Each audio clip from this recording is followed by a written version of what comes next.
I was going to go New Zealand, right? Oh, we get that all the time, man. You Canadians. Yeah. But I will say that my writing is subject. My fingers can't type as fast as my brain moves, and I tend to get out off track at times. And the front wheel just dragged up against the inside of the rut. And guys who ride will know what it's like when you're in a rut and you try to turn out, you don't have enough of an angle. And Anthony you just did it today.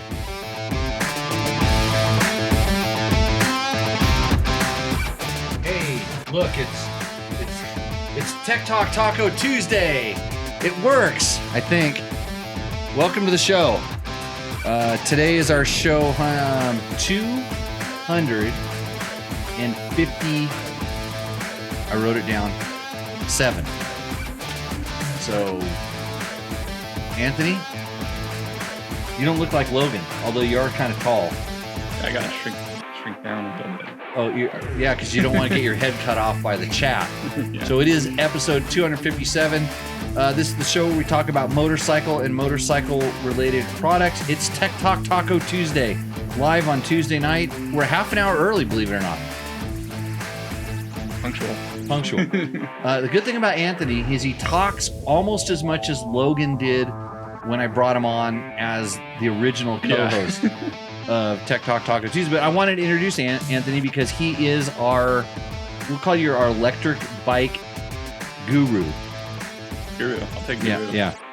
So maybe get just a tad closer to that microphone you can just pull a little closer to you there so we can hear you. So the way this show works is we just hand out free products and gift certificates all night long. Sweet. We're just a giveaway show. And that's the only reason you're watching. I'm pretty sure. I hope. I don't know.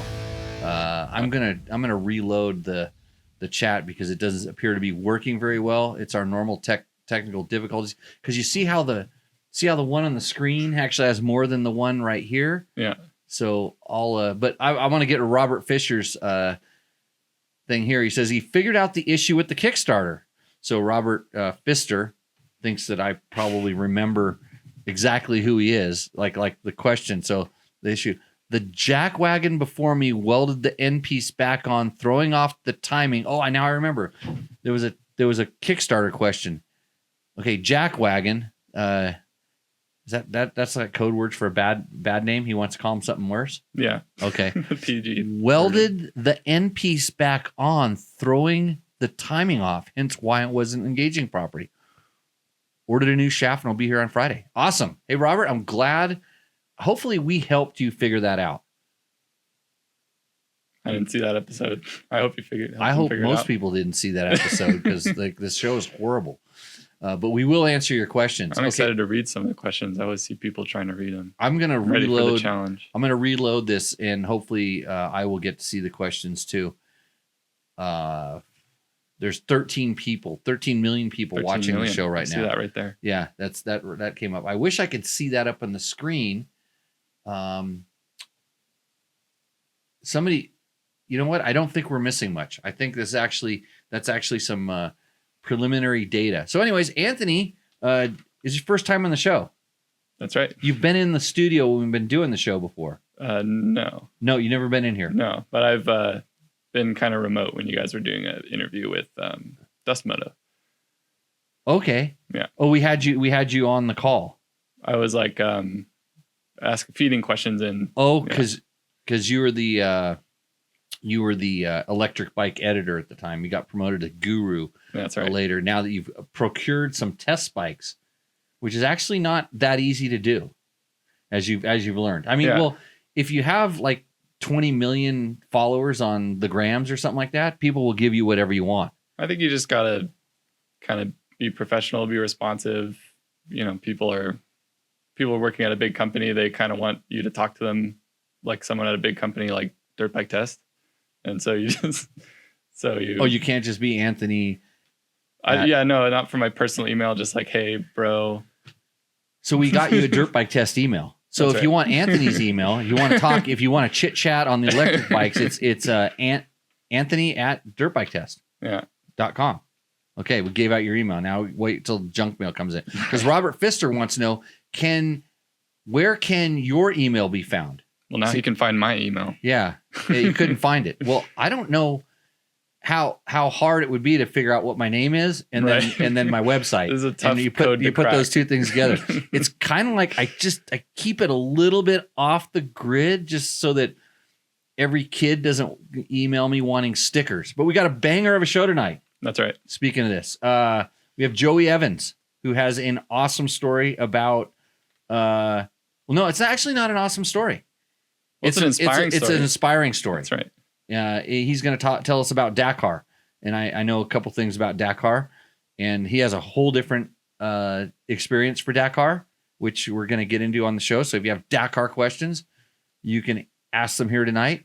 If your motorcycle broke this week, you can ask them here tonight. And if you entered Roost or Endo, your bike will be featured tonight, even if I forgot to do it the last 2 times, and even if you sent it to my wrong email, Stuart or Seth or Sammy or someone like that.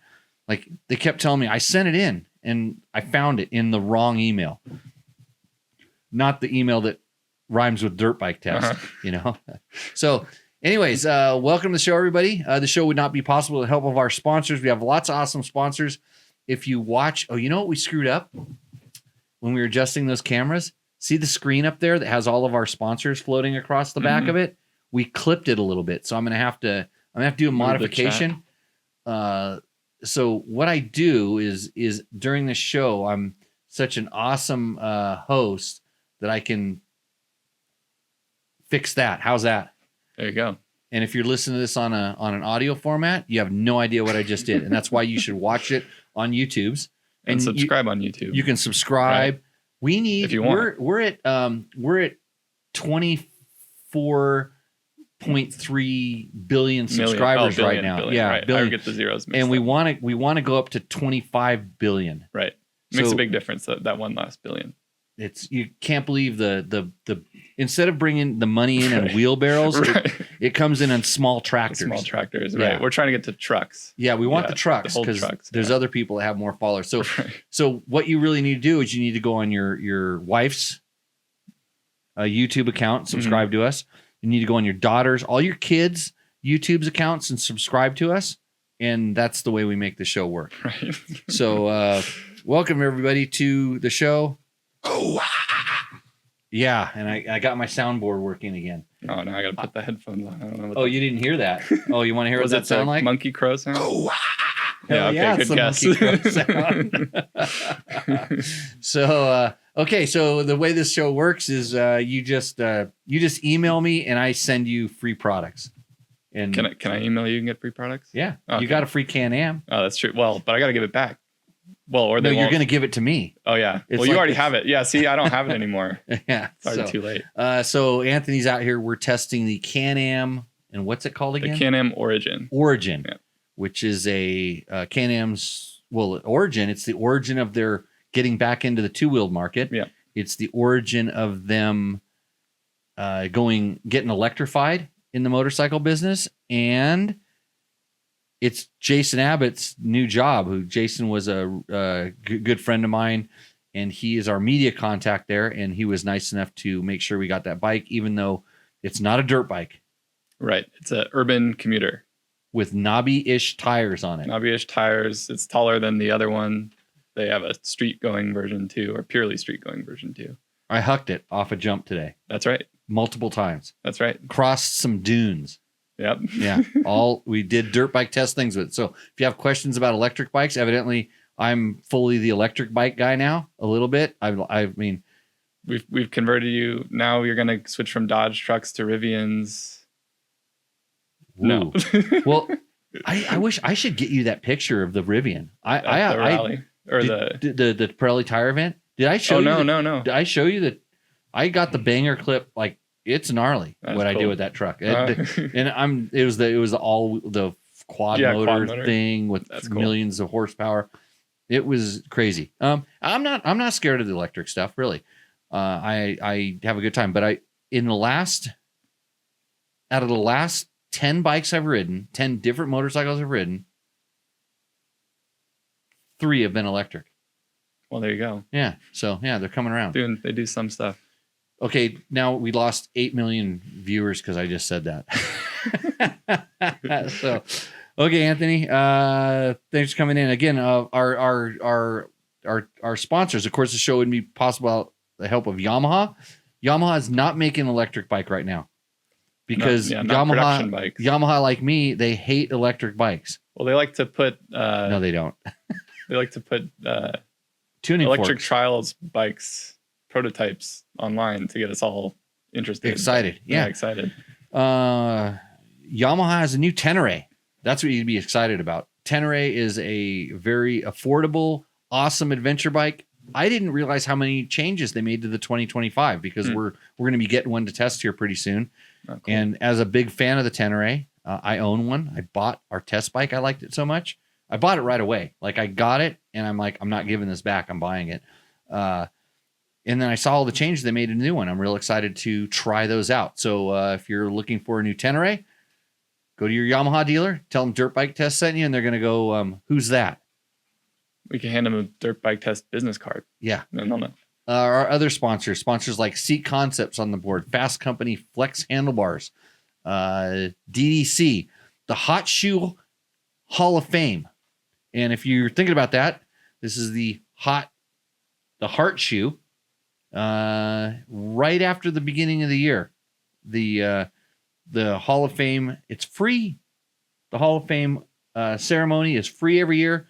It's easy to get to. It's around the Mecum auctions in Vegas. Go check that out if you want to hang out with like legends.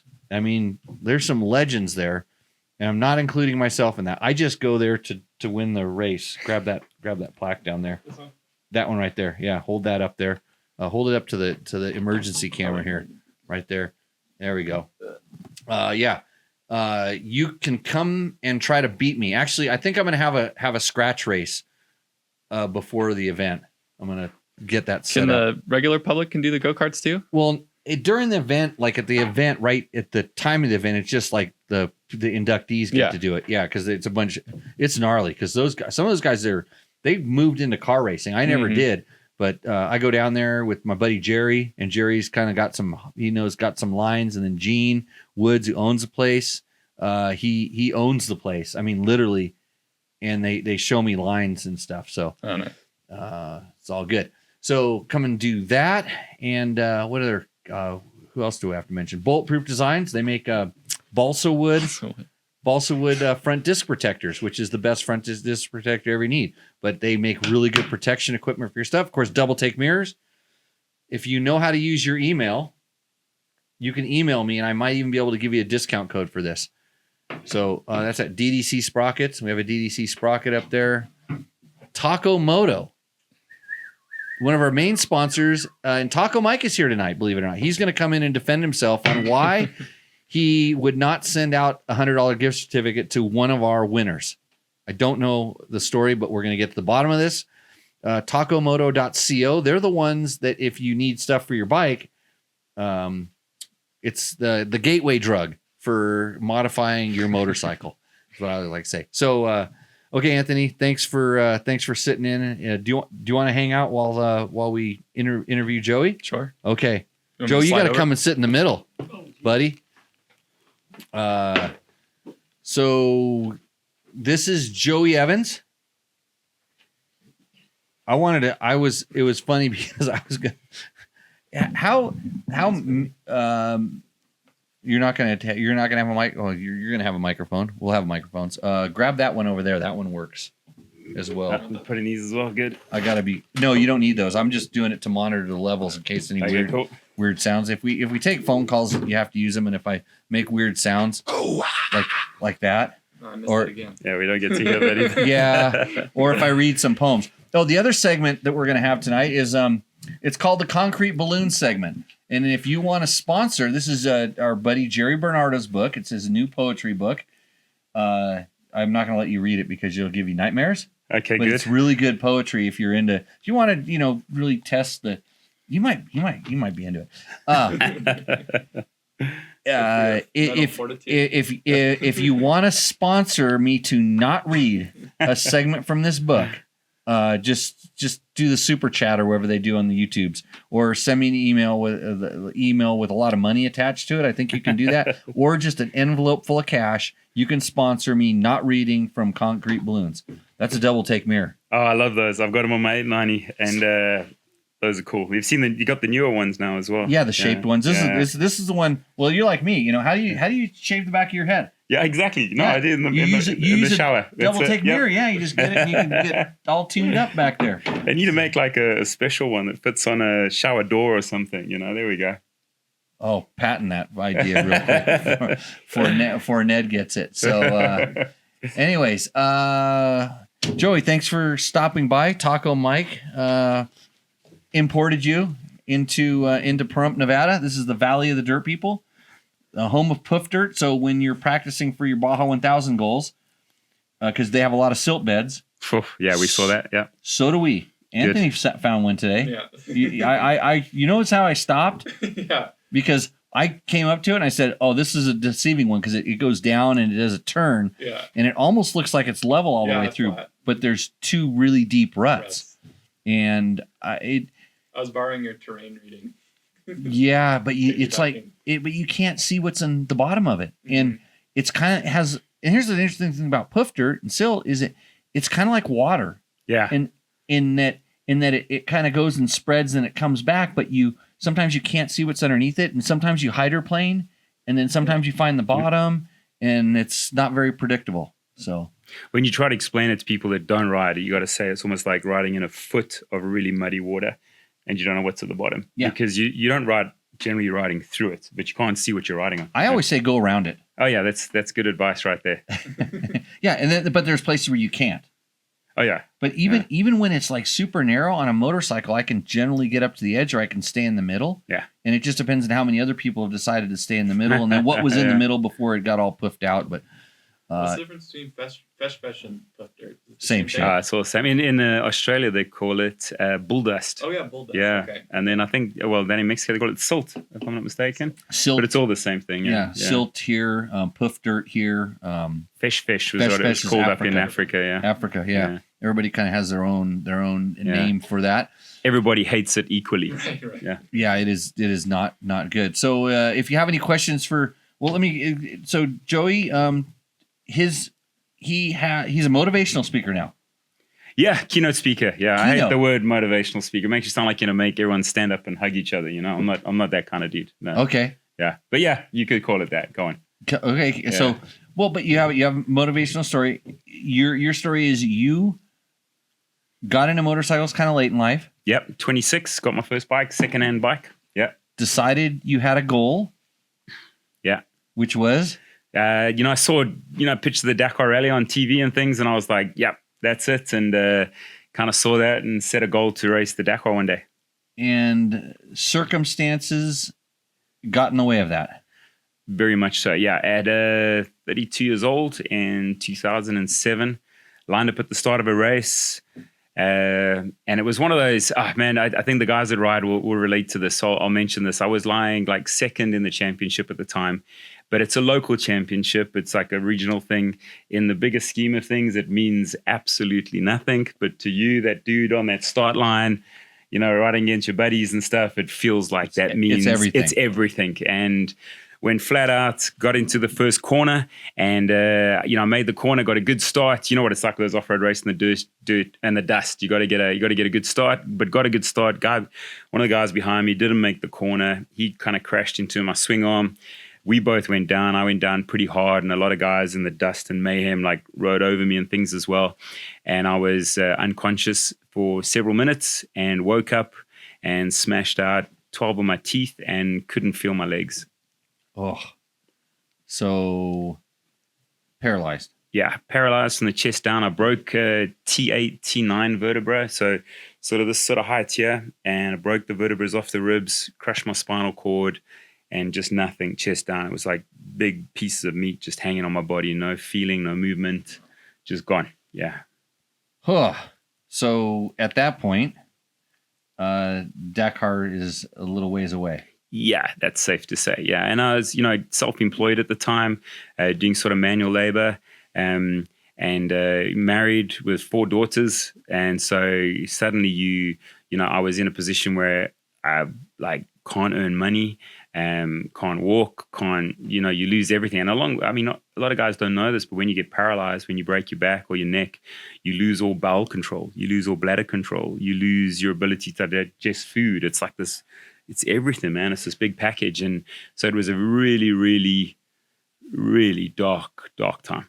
Yeah. Yeah. So and Road Racer 3R says he recently read your book and it's an amazing story. Ah, cool. So we're gonna get to all this stuff where you can read about Joey and follow him and do all this stuff. But he is if you want to follow him, it's real easy. It's Joey Evans. That's JoeyEvans.co.za, which stands for Zanzibar. Yeah, it's South Africa, but I think it's South Africa. I think that's our code there. ZA is South Africa. Yeah. So I was joking to say when you came in, I recognized the South African accent. I was gonna go New Zealand, right? Oh, we get that all the time, man. You Canadians. Yeah. I prefer saltwater Mexican, but it's, however you want to do it. So definitely bad times, and your book goes into a lot of this stuff about this, correct? For sure. Yeah. Yeah, and. But you at some point decided that the Dakar was still on the menu. Yeah, when you're in a place like that, I mean, it's like you gotta make some big decisions, and it's tough. A lot of guys will have big things like this, and lots of other different things. It can be cancer and car accidents, and there's all sorts of things, and there's nothing wrong with you can't be blamed for feeling sorry for yourself and hitting a lot of depression. But at some point, you got to make a decision, man. Are you gonna pick yourself up and live? You don't get to choose if you're going to walk again and those kind of things, but you get to choose if you're going to live again. Yep. And I decided, I'm gonna live, man. I've got my 4 daughters. I got my incredible wife Meredith. I got a lot to live for. And along with that, I thought about that goal to race Dakar, and I decided, hey man, I'm still going to do that. That's going to be my physical goal. That one day, finishing that race will kind of symbolize me beating that injury physically. And so with your injury, I guess there's different levels of being completely paralyzed or having the ability to have feeling come back, have muscle control and stuff like that. How does that work? How does it work? Yeah, sure. So when you crush your spinal cord, a lot of guys who are paralyzed, the cord's not severed; it's often just crushed. And when you crush the spinal cord, obviously whichever level you break it at or you crush it at, you lose everything from that level down. So the higher up that you damage your spinal cord, the worse it is. So guys that break their necks, that's when they're considered, you'd call them quadriplegic. Yep. And so then they lose a lot of the use of their hands and their arms. And then obviously as you go down, I was at the level where I was paralyzed basically in the front. I had my top 2 sets of stomach muscle, but not my bottom 2. And then it would kind of go around just to slightly higher at the back. So that's where I was. And then you have different degrees of, how bad it is. So someone who's complete, we don't have the medical technology today for that person to be able to walk again. And it's one of those things where we hope one day we get it. And there's different ways where it's either a biological thing or it's a like a computerized thing to jump the gap. Because that's the problem is tiny. There's not a problem with your legs. It's just the brain can't talk to your legs, if that makes sense. But what happens is when you get crushed or whatever damage that happens to it, you get a lot of swelling and it cuts off everything. And sometimes, the majority of the time, that's permanent forever. And sometimes you get a situation like mine where the swelling goes down, they fuse my back to take pressure off the area, that kind of stuff. And then you start getting some stuff firing. And then that's what's called an incomplete spinal cord injury. But it takes months and months to get to the point where you start getting stuff. And then at that point, all the muscles have atrophied. So, my legs were super skinny and, lost everything. And then I was fortunate enough to get some stuff back. So I still, even today, I mean, here I am sitting here and we're now, 17, 18 years later, and I still have to use catheters every day. I can't run, I can't jump, I can't feel hot or cold or pain sensation below my chest. I can't sweat below my chest. I have to take medication every day to digest food. I got a lot of issues, but I can ride my bike, I can walk, I can, get out there and stuff. So I consider myself incredibly fortunate to have the type of incomplete spinal cord injury that I have. Yeah. And so you said it was how long after the injury to when you were kind of able to start the rehab again? Yeah, it's hard to say because you don't go like one day you're paralyzed, next day you're walking, kind of thing. I started with a little flicker in my toe and then got a little bit of movement in my ankle, but it was over months and months and months to start then walking really badly between parallel bars with crutches and that kind of stuff. And then slowly but surely, a little bit more. And it really took, years to get to the point where I am now. And it kind of like you improve at quite a rate and then it kind of tapers off. You know what I mean? And then you realize what you're left with.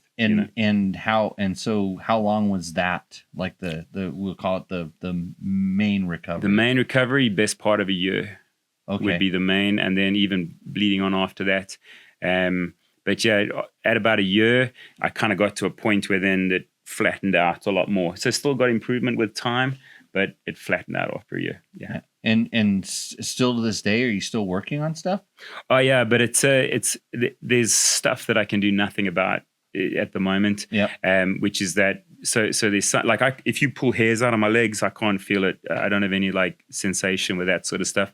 But and that's something that like there's no exercises I can do to bring that back. Like some guys who are I mean, there's a lot of riders that get complete paralysis, and that guy can be the most motivated, most hardcore dude, but physically where we are now with medical is nothing you can do.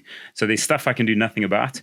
But there is a lot of stuff, like if I eat right and if I'm working out and I'm like looking after myself, I walk a lot better than if I'm just lying around. So it's like drinking beer and eating tacos with you guys. It's like normal stuff. Oh, thanks. So it's just like the same normal stuff, the same normal clean living, good living. Yeah. Pays dividends no matter where you're at. For sure. And I think and like I always think that this muscle up here is the most important muscle you need to keep motivated, pointing in the right direction. Massive. Need to keep the head going in the right direction. And like I have no idea. I can't comprehend what you've gone through, but it's a fear that I have. Oh man, it's one of those things that you think about. And it's like and I always say that's what keeps me riding safer. Yeah. I mean, if I was just like, I could just go and they could point the tricorder at me and go like this on Star Trek. I mean, I tend to think at some point that kind of stuff is coming. They talk about this, but it's not here. And I still totally believe in the kind of the risk reward, kind of a thing. And if there was no risk in what we do, the rewards that you get when you do it won't be so high. And sometimes you have to pay. I always feel you have to pay the price for maybe all the fun you had. Hence why I do this show. Yeah, there you go. This show is penance. This show is penance for all the fun and enjoyment I've had for riding motorcycles. Because I'll tell you, I think most of the other ding dongs on the internet that are giving away free advice are just what I just said. But and then like, why am I any different? Yeah. Why? Well, you have more giveaways from what I've heard. Yeah, it's all about the giveaways. Yeah. Pretty soon. As Taco Mike's worried about if I announce the new program we haven't even talked about yet. So, just quick on that though, you mentioned the headspace, and I wanted to say that like I've seen guys that are completely paralyzed, like neck down stuff. They go on to live amazing lives, and they have great relationships, and they do a lot for people around them, and they do great, and you'll have someone else that'll have a bad break in his leg or something. He can still walk or whatever, and that dude just goes miserable into self-pity and for years and years and just kind of loses his whole life in the process. And so when you mentioned about the headspace is way more important than learning to walk again or whatever else it is, man. That really is everything, man. Yeah, and I mean, I think that's the hardest one. It's the easiest one, and I think it's also the hardest one. And I don't know if it's like how people are wired. Maybe they're wired a little bit different or built a little bit different. Because I can just see it in just ordinary, how easy it is for some people to get broken. Yeah. Like you can all. When I was racing, I knew the competitors that all I had to do was say the right thing to them, or the wrong thing for them, or the right thing for me, and I could break them. Yeah. And it, you know, you didn't have to do it on the track or out in the desert or whatever it was. You could literally say something as stupid as, "Oh yeah, I got like 2 more horsepower out of my bike," and it would wreck them. They're like, you know, you would say it like, you know, like it was just another thing. Yeah. and it would destroy them. So yeah. So anyhow, awesome. So how long from the injury was it till we were going to Dakar? Yeah, so it was a 10-year journey. So paralyzed in 2007, and then 2017 stood on the start line of Dakar. It was a South American one. It was Paraguay, Bolivia, Argentina. And yeah, it was 10 years, and it was, I mean, I had all sorts of ups and downs in that 10 years. You know, in 2014, I actually hit a cow on the border of Mozambique and Swaziland in Southern Africa, and ended up lying out in the bushveld for several hours. And I tore the triceps off my elbow, and, you know, exposed all the bones in my forearm, and broke ribs and separated my collarbone. And it was like, I had a big nasty one there. And then it was, you know, really dark times again, and a recommit and that kind of stuff. And then, you know, put all the money that I had towards going to Morocco to race Dakar Rally to qualify for Dakar. And so I got my entry to Dakar and was stone broke with nothing to pay for it. And so then we did all the fundraising I could. And in 6 months, we managed to raise all the fundraising. And we did it with, you know, we had like evenings where we got some speakers in, and we sold raffle tickets, and we did it in a big enduro bike event, and my daughters helped me to marshal, and sold cold drinks and hot dogs and all that sort of stuff. And it was about 3 days before the start, and I managed to hit the goal that I needed to race Dakar. Yeah. Yeah. And I mean, I understand the desire. Yeah, you get it. I was that kid too. And I was blessed because I had a pretty successful racing career. But I sold my soul to go to Dakar. I mean, it ended up, you know, it didn't cost me much, but it still cost me a lot of money to go over there as a at the time, a pretty good American racer. Like I was one of the top guys in the off-road stuff. And, you know, the fact that you couldn't get a ride, you couldn't go do it. And so, you know, I worked for the world's largest motorcycle magazine. I worked for Cycle World magazine. I can do a story about this, you know, and they were looking for more American press. I did crazy stuff. I rode my motorcycle out I found out where Hubert Oriol, who was the race director, I found out where he was going to be he was going to come over to try to talk to some American car teams. Yeah. I rode my motorcycle out there and found him. and I had a mock rally bike at the time. I built my own KTM 400 that I made it into a kind of rally bike. And so it wasn't so much as like, you know, trying to raise the money, because there was no way I was going to be able to raise the money it was going to cost me. I was just going to use every favor I had to cash it all in at that point. Yeah, to cash it in and go. And you know, it worked. Yeah. Well, they say getting to the start is one of the hardest things, man. Because when you have to start paying those bills, it's all just numbers until you're actually transferring it out of your bank account, and suddenly it's very real. I know how much money Sarah Price had to pay to go do Dakar in the UTV. Yeah. Unbelievable. Yeah, that's ridiculous. And you know, and luckily now she's a factory driver for Land Rover. Nice. You know, on the Defender. So she's on the Defender team. She's with cool. She's with the Peter Hansel, same team as Peter Hansel. Yeah, which is super cool. And so Seven's in cars now, not in the. Yeah, she's out of the car. She's into the big leagues now. It's kind of like the car is it's a T2 car, so it's meant to be limited in suspension travel and stuff like that. But it's still it's limited in speed less than the bike, so it'll go faster than. Sarah's car is going to go faster than Ricky's bike. Let's put it that way. Wow. I mean, not because it can, but their speed limit is like 10 km more than the stuff.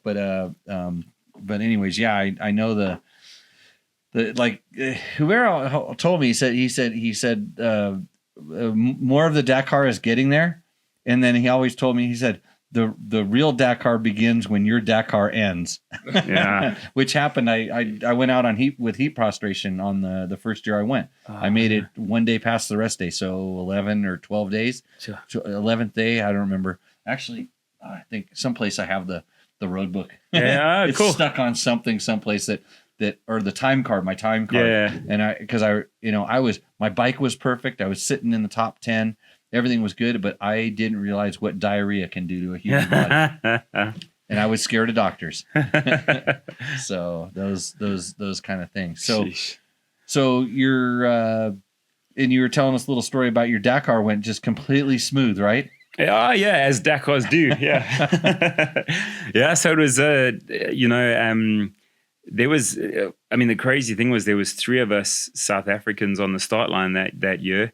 And on day 4, my buddy, he went out, Walter, he went out on day 4, and there was a really bad section, man. It was like super, super soft dunes. It was at high altitude. And in that one section alone, 18 riders. I mean, there's only like 140 starters. 18 riders just in that one like 100-kilometer section of dunes went out, and he went out there.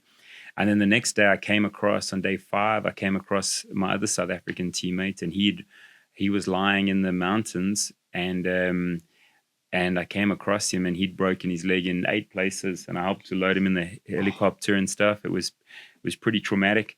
And then you got to get back on the bike and keep going. And I tore ligaments in my knee as well. And so I thought I was going to be out. They sonared it in the bivouac, and they said, yep, the ligaments on the inside are torn, but they wanted to pull me, but they said, look, your knee is still stable. So if you want to continue, you know what it takes to get there. You're like, dude, strap it, we're going. You know what I mean? It's like you don't even think about it. Yeah, you're all in. And just kept ticking over the days. I was lying pretty much at the back the whole race. I'm not a super fast dude or anything like that. My only goal was to stay in. I never looked at my standings once. It was just a case of I checked my start time, got there, try to get through the kilometers, and get to the end of the day, and I started every day in the dark, finished every day in the dark, apart from 2, the entire race. So long days. And I got all the way to day 12, and it was 13 days that year. And on day 12, it went really south. Yeah. So we're with Joey Evans. He's from South Africa. He suffered a catastrophic spinal injury and set his goal to go back and do Dakar. I'm kind of setting this up for the people that might have just joined. And he's telling us a story about his Dakar that went really smooth, especially the car that went smoothly over the top of your motorcycle on what day? Exactly. What day we were talking about again? So day 12, yes. Day 12. I'll tell you the story there, man. So, you always start in the order you finished the day before, and I'd had some problems the previous day along with every other day. So I started day 12 last, stone last again. And it was about mid-morning, and we entered into like a semi-arid desert. And there was a Jeep track that kind of wound its way through. But over the years, the tracks have got deeper and deeper. So it was like these parallel ruts winding their way through, and they were filled with fish, the silt. Oh, yeah. And so as a biker, you can't ride outside the tracks because there's vegetation. So you pick a rut, and you kind of just stay in that rut. And I'm in the left-hand rut going along. And there's an alarm on the bike that goes off when a car catches up to you, and they press the button that determines when that alarm goes off. Called the Sentinel. Yeah, the Sentinel. That's it. The car presses the button. Yeah, the co-driver presses to warn the person biker. in front. Yeah, so you have a beep, you get a beep, and then it lets you know there's a car approaching. Wow. Yeah. So it's a crazy thing, because the theory is is that they see a biker about 200 meters away, they press the button. Now, in theory, the biker goes, oh, there's a car. He pulls to the side and stops. The car goes past. The biker waits for the dust, gets back in, and carries on. It's like the system works great. But what happens is, you might have heard the term jackrabbit. And so what happens is the guy will press a button, and sometimes a bike will go like, oh, crap, a car, bop, and he hits the gas. Yeah. And so then what happens is cars, then they don't like to buzz you, because now they don't, it's easier if you don't know they're there, because you're wearing earplugs, your bike's loud. And so then they can pass you quicker than if you know. But as a biker, it's incredibly dangerous. And if you notice them at the last minute, you try to swerve or something, obviously it goes pear-shaped, and bikers get killed like this. But I'm in that left-hand lane, and the guy presses the button, and my alarm goes off, and I turn around expecting to see him miles back, and he's like 20 meters behind me. He's doing double my speed, and I've literally got a couple seconds to get out the way. And so I try to swerve off just into the vegetation, but that rut was right up to my axle at that point. and the front wheel just dragged up against the inside of the rut. And guys who ride will know what it's like when you're in a rut and you try to turn out and you don't have enough of an angle. And Anthony you just, did it today. Oh, did you? He didn't tip, though. There was no car behind him. The pressure was a little more on for me. And so I kind of went down with the bike like this, separated off the bike, and the guy missed me by centimeters, but he crashed straight into my bike and then completely just flattened that whole bike. I'll have to give you a pic of that one. And bike's just destroyed. Destroyed. And the guy stopped, and the navigator like kind of put one foot out the car and gave me like the thumbs up, and I'm on my knees, the dust is clearing, I got a destroyed bike, and I'm like, no, and all this sort of stuff. And he just got back in the car and he just left me. And I had to drag the bike out of the track on my own and stand it up, and I just realized, man, I'm out of the race. Like, the bike was so destroyed. The exhaust was completely flattened and bent into the back wheel. The right foot peg is sheared off the side of the bike with all the mountings from the frame with it. 3 petrol tanks on the bike, 2 of the petrol tanks completely destroyed. All the fuel's run out. Bars are bent, triple clamps are bent, radiators damaged. The whole navigation tower is just completely mangled, broken off the front end of the bike. The whole frame of the bike is completely bent. Just the seats torn out, the mountings, air filters torn. The bike is just destroyed. And at that point I had 660 kilometers to still race that day. So that's like over 400 miles. So it's just, it's just over. And there's no bikes behind me or anything. And I just thought, my first thought, to be honest, was like, it's over. And it was like relief. When you are out that race, it's like the pain stops. Did you in Dakar, did you ever ask yourself, like, why am I riding a 2-wheeled motorcycle every day 1,000 times? Yeah. Like, why? Like, you think about it, it's like, why am I on this thing?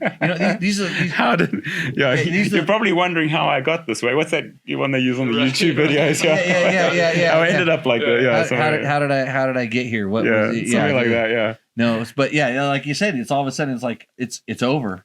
Oh yeah. And there's a relief, but then all the reality of it hits that you're not finished, and if you don't finish, you got to come back, because now you're at day 12 of 13, and now you got to start again. And I'm like, no. After I got my helicopter ride out, and they were like, I had IVs in both arms, and they thought I was going to die. My body temperature was like, I don't know, remember.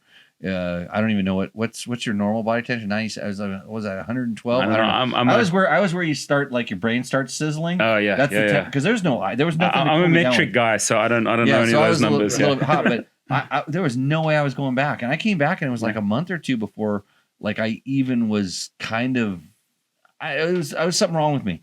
And I've heard that from your friends as well, actually. Well, that's different. Okay, gotcha. But this is a real specific. But then it was like, I'm not done. I didn't go over there to not finish. Yeah. I didn't care how I finished. I just needed to finish this thing. And so anyways, get back to your story. No, but you're right. You're spot on. You nailed it there. Where it's like it's over, but you're like, oh, we're going to talk about you going back to the Baja 1000, which I'm going to try to talk you out of. Okay, cool. And I hope you do. But so then I just thought, you know what? With that stage that day, and it's not always like this with all stages and with all years, but the way you go out the race is if you miss your start time the next morning. And my start time the next morning was 4 a.m. And here I am at like 10 o'clock in the morning or whatever. And so I just decided, I said, there's often guys that'll quit races when there's stuff they could have done just a little bit more, but they didn't realize it at the time, or the stage was shortened because there was a storm or the helicopter crashed or whatever it is. And you never know what's going to happen. So I said, okay, what I'm going to do is I'm going to stay in this race until 4 o'clock tomorrow morning when I'm time barred. That's my goal. And so what I did is I started stripping the bike, and I stripped the whole exhaust off that bike. I had to isolate the fuel tanks that were damaged. I had to strip a lot of the navigation equipment off so I get the bars to turn. Wedge the seat back in, just repair the air filter as best I could. And the wheels were like this, they were like, so I couldn't even ride in that rut anymore or anything, because the triple clamp itself was actually bent. And so then what I did is I just kind of zigzagged through the vegetation, and it took me like, I don't know, an hour or whatever to just get it working. And then I'm zigzagging along. The bike's got no power and everything. I'm also running out of fuel because I got the one tank and I got a couple of liters. There's no one behind me. It's more than 60 kilometers till I hit civilization again. I can do maybe 15 or 20 kilometers, and then at 10 miles, and then I'm going to be out anyway. And then I figured, well, then I'm just going to push it. And so I just kept going and going, and like, I know I'm wasting my time. It's going to take me, at the speed I can do on that bike, it's going to take me like 2 weeks or whatever, to finish. It's not even close. I'm total waste of time. But you're not quitting. But I'm like, I will only go out being time barred. That's how this ends. And then I find a bike in the middle of the semi-arid desert. It's just standing there, this bike, a KTM 450 RFR, just standing there in the middle of nowhere. And what had happened was the rider had crashed. He'd broken both his arms, and he'd been medevaced out. And they leave the bike there for the sweeper truck to come and collect it. Camion Belize. Yeah, there you go. and when I helped load David into the helicopter, my buddy who was medevaced out, I saw they took all the tracking equipment off the bike and they put it with the rider. And because they want to know where the rider is, they don't, not to worry about the bike. And I saw this bike. It's going to get stolen anyway. Exactly, man. And I saw this bike had all the tracking equipment stripped off it. And so I realized this guy's been medevaced out the race. And there were these 3 Argentinian guys in the middle of nowhere, just spectators of the race on old dirt bikes, like 20-year-old dirt bikes in the middle of nowhere.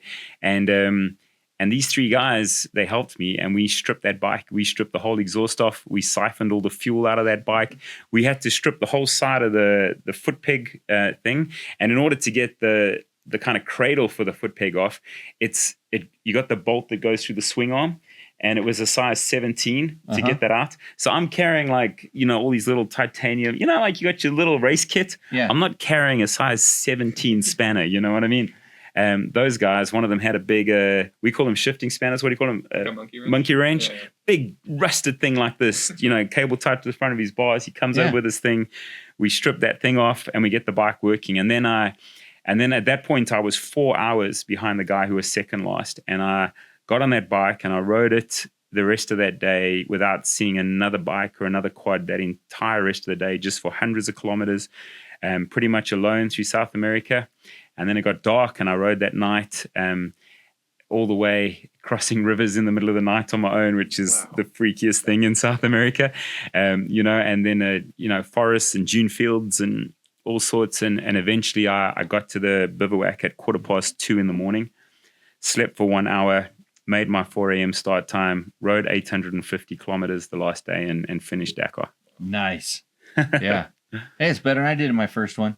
Oh man, no, but I'm sure you would have finished way up the field compared to me. I didn't fit. No, if you don't finish, you don't finish, and that's what I always tell people. And that's how I always tell people, it's like I offer a lot of advice, and except for this show, like if I take the time to come and talk to you, like I want to tell you something, it's because I want to help. Yeah. It's like I'm seeing something that I think that my experiences can help. And then, so when we talk about racing and stuff and I always give credit. I don't care how fast I was going if I didn't finish. Gotcha. You didn't finish. Yeah. But like the first goal in the race, like they're saying is in order to finish first, you must first finish. Yeah. And I learned that the hard way. It was for something completely stupid because I was scared of doctors. Yeah. And I wouldn't go get a damn little pill. So hang on, you ride motorbikes, but you're scared of doctors. So you realize that's a total contrast. It's a package deal. Yeah, no, I try to stay away from my one of my good friends is my doctor. My good friend is one's a chiropractor, one's a doctor. And when I get hurt, I call my friends. And because they're not my doctors, my friends, I say, hey, I did this. What do you think? And they're like, you need to go see a real doctor. Like, and not me. Yeah, that bone needs to be on the inside. Yeah, you dumbass. Yeah. So, no, I do it to, I mean, I think that's probably because I don't like being hurt because I mostly don't like being hurt because I don't want to not be able to ride tomorrow. Exactly. That's number one for me. And number two is I don't like doctors and I don't like pain. Yeah. Although I do have a saying that says, enjoy pain while living, for death provides no such pleasure. Ah, I like that. That is cool. That's my crazy ass motivation when you're in the deep, you're talking about being in those deep places. Yeah. When it's like, it hurts. It hurts. And whether it's a mental hurt or physical hurt, you're in this place that it hurts. And it's like, you know what?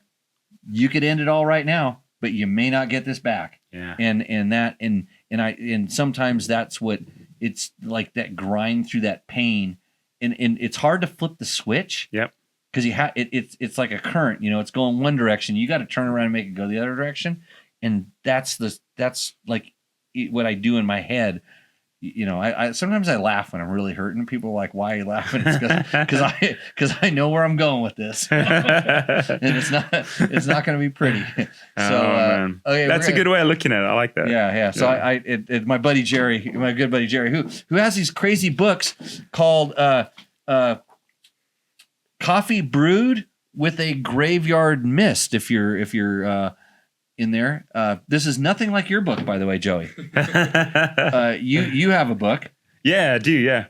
It's called From Para to Dakar. That's it. And you can get it on Amazon. Yep. And it's probably I've not read it. I actually bought a couple here. And so I'm going to give you one after the show. So, awesome. So you got one. I can put it up on the show like I do at Jerry's. Yeah, there we go. I'll pull it out now. You know what Jerry does? Jerry takes me for doing this. My payment for this is Jerry sneaks us into the go-kart track. It's not even his. It's Gene's go-kart track. Sneaks in there just to go down there and smoke me. Yeah. That's and that's also painful. I'm not competitive at all. I believe so. Especially like on four wheels because I really suck at it. So Joe Bummy has a question for us. We always get to our questions here on Tech Talk Taco Tuesday. He says he's going from a 2003 KTM 525 to a 25 500 Champ Edition. I have no idea what kind of bikes those are. They're probably like, I'm just going to guess they're orange. But anyways, don't worry, my 525 will always be the main steed, depending on how good the Champ is. No, you're going to take the 525 and you're probably going to ride it off a cliff. Yeah. Because actually, I just sold a 2003 525. I heard that on your last show that you were. I sold a bike. You were keeping it for a prolonged period of time, if I recall. Well, it was on a stand that no longer worked. It was on a stand. It was up on the stand so long. The stand didn't work. And then he's the stand of good intentions. Believe it or not, he's the son of the guy who let me do this podcast in his Mexican restaurant. And he was a little kid back then, but he kind of knows that. He calls me up. He goes, "Hey, you got any motorcycles for sale?" Yeah, come on by. Everything's for sale. Anything you want to buy. And he looked up at that one. He said, "Is that one for sale?" And I'm like, "Yeah, it hasn't moved for a long time, but yeah, it's for sale." Yeah, there you go. And, so I got it started and it's gone. Oh, good for you, man. And Joe has another question. He says the 2020 Husky 501 with 4,700 miles for $8,800 or a 25 Champ Edition for $13,000 out the door. What would you do? Anthony, that's a question for you. I'd buy the cheaper bike. You'd buy the cheaper bike. I would pull my kids out of college and get the 25. I haven't ridden the new generation. Anyway. I would, and I'm not saying this because Yamaha is a sponsor of the show. I would I would not look at either of those two bikes. I would go down to my local Yamaha dealer and I would be looking at a WR450, I think, is what I would do. Yamaha.com, just go there. Search WR450 on the internets. Go to the Yamaha website. Click on the link that says Find Your Dealer. Do that. And then tell them Jimmy at Dirt Bike Test said this is way better than a 2020 Husky 501 for 8,000 or a 25 Man, champ. I don't know if edition the for dealers 13. are going to be able to handle that, because you imagine all millions of your viewers now going and doing that. How are they going to handle 33 million. that? I was going to say, man, these guys are going to be swamped. They're going to run out of stock. Because most of them already have like 2 or 3 Yamahas already. So Yeah. we're asking them to buy their third, fourth, fifth Yamaha. So, Joe, in all honesty, you have a 525. It's funny. I kind of go take deep dives in these. I don't just kind of read it on the surface and try to figure this stuff out. 5,000 miles that's a 100-hour bike, right? At 40 miles an hour. Yeah. So at 8,800, no, that's a high price for that bike. I mean, so I'm just kind of doing some 5 years old as well. Yeah. Yeah. I mean, I don't care about 5 years old. But it's just I'm starting to think about the hours, so I'm kind of going into like 13 out the door, which is what the new bikes are going for, aren't they? Yeah, currently. Yeah, that's 125 hours on that bike. Yeah, 125 is what Taco Mike just did the math. But hey, maybe he has a lot of Takamoto mods on that 2020, and it goes way faster, which means it has less hours. Well, then it's a deal. Yeah. We can revisit that bike later. Yeah. So, okay. Hey, Joe, thanks for chiming in with a question. We put as many thumbs up as he's going to buy Yamahas. He'll go down and come out with, like any smart person would do, a YZ125, a WR450, or maybe a 450 FX, one of those two, and a Tenere. And for, I'm sure you can get all those for 8,900 out the door. So, okay. That's it. Hey, Anthony, I'm gonna relieve you of your post. Excellent. Okay. Yeah, you don't have to sit there and just smile and look good and get the ratings up with your handsome electric bike looks. Did you text all of your electric bike friends? Are they part of the millions that are on here? I don't think so. They didn't want to hear me be mean to electric bikes today? They're getting tired of me just only posting dirt bike tests. Okay. Oh, you're one of those guys. No, I gotta wait a little bit. Yeah. So we went live on Instagram a few minutes ago to let people know that we were out here. Cool. Doing this, and Taco Mike disappeared right when I was going to bring him onto the show. Just kind of like what he did when I told that one guy that he was going to get a Takamoto gift certificate. I'll come back because I have a question for Joe. Okay. Oh, cool. Yeah. So, with your injury, how much? Maybe it's neither of these, but how much do you feel like it's something that pushes you forward, something that motivates you, versus something that you have to like overcome? Yeah. Well, I think it was one of those where in that hospital, I made a decision that it would be the thing that pushed me forward. Okay. And so it became the motivating factor. And I mean, you'll be able to agree with me with this, is that when you get to that start line of Dakar, you got to have a pretty good reason why you want to get to the finish, because you are second guessing why you are there every second of every day. And I mean, like, I was hit by that car, but previously in that race, I saw a quad bike guy that went down a freaking cliff, and he was getting airlifted out, and it was horrendous. And then I saw another guy who had a head-on collision with what was his name? I think it might have been Peter Hansel, but he was leading Malimoto at the time, if I remember. And he'd had a head-on collision, and I got onto the scene before the paramedics, and his bone was coming through the skin.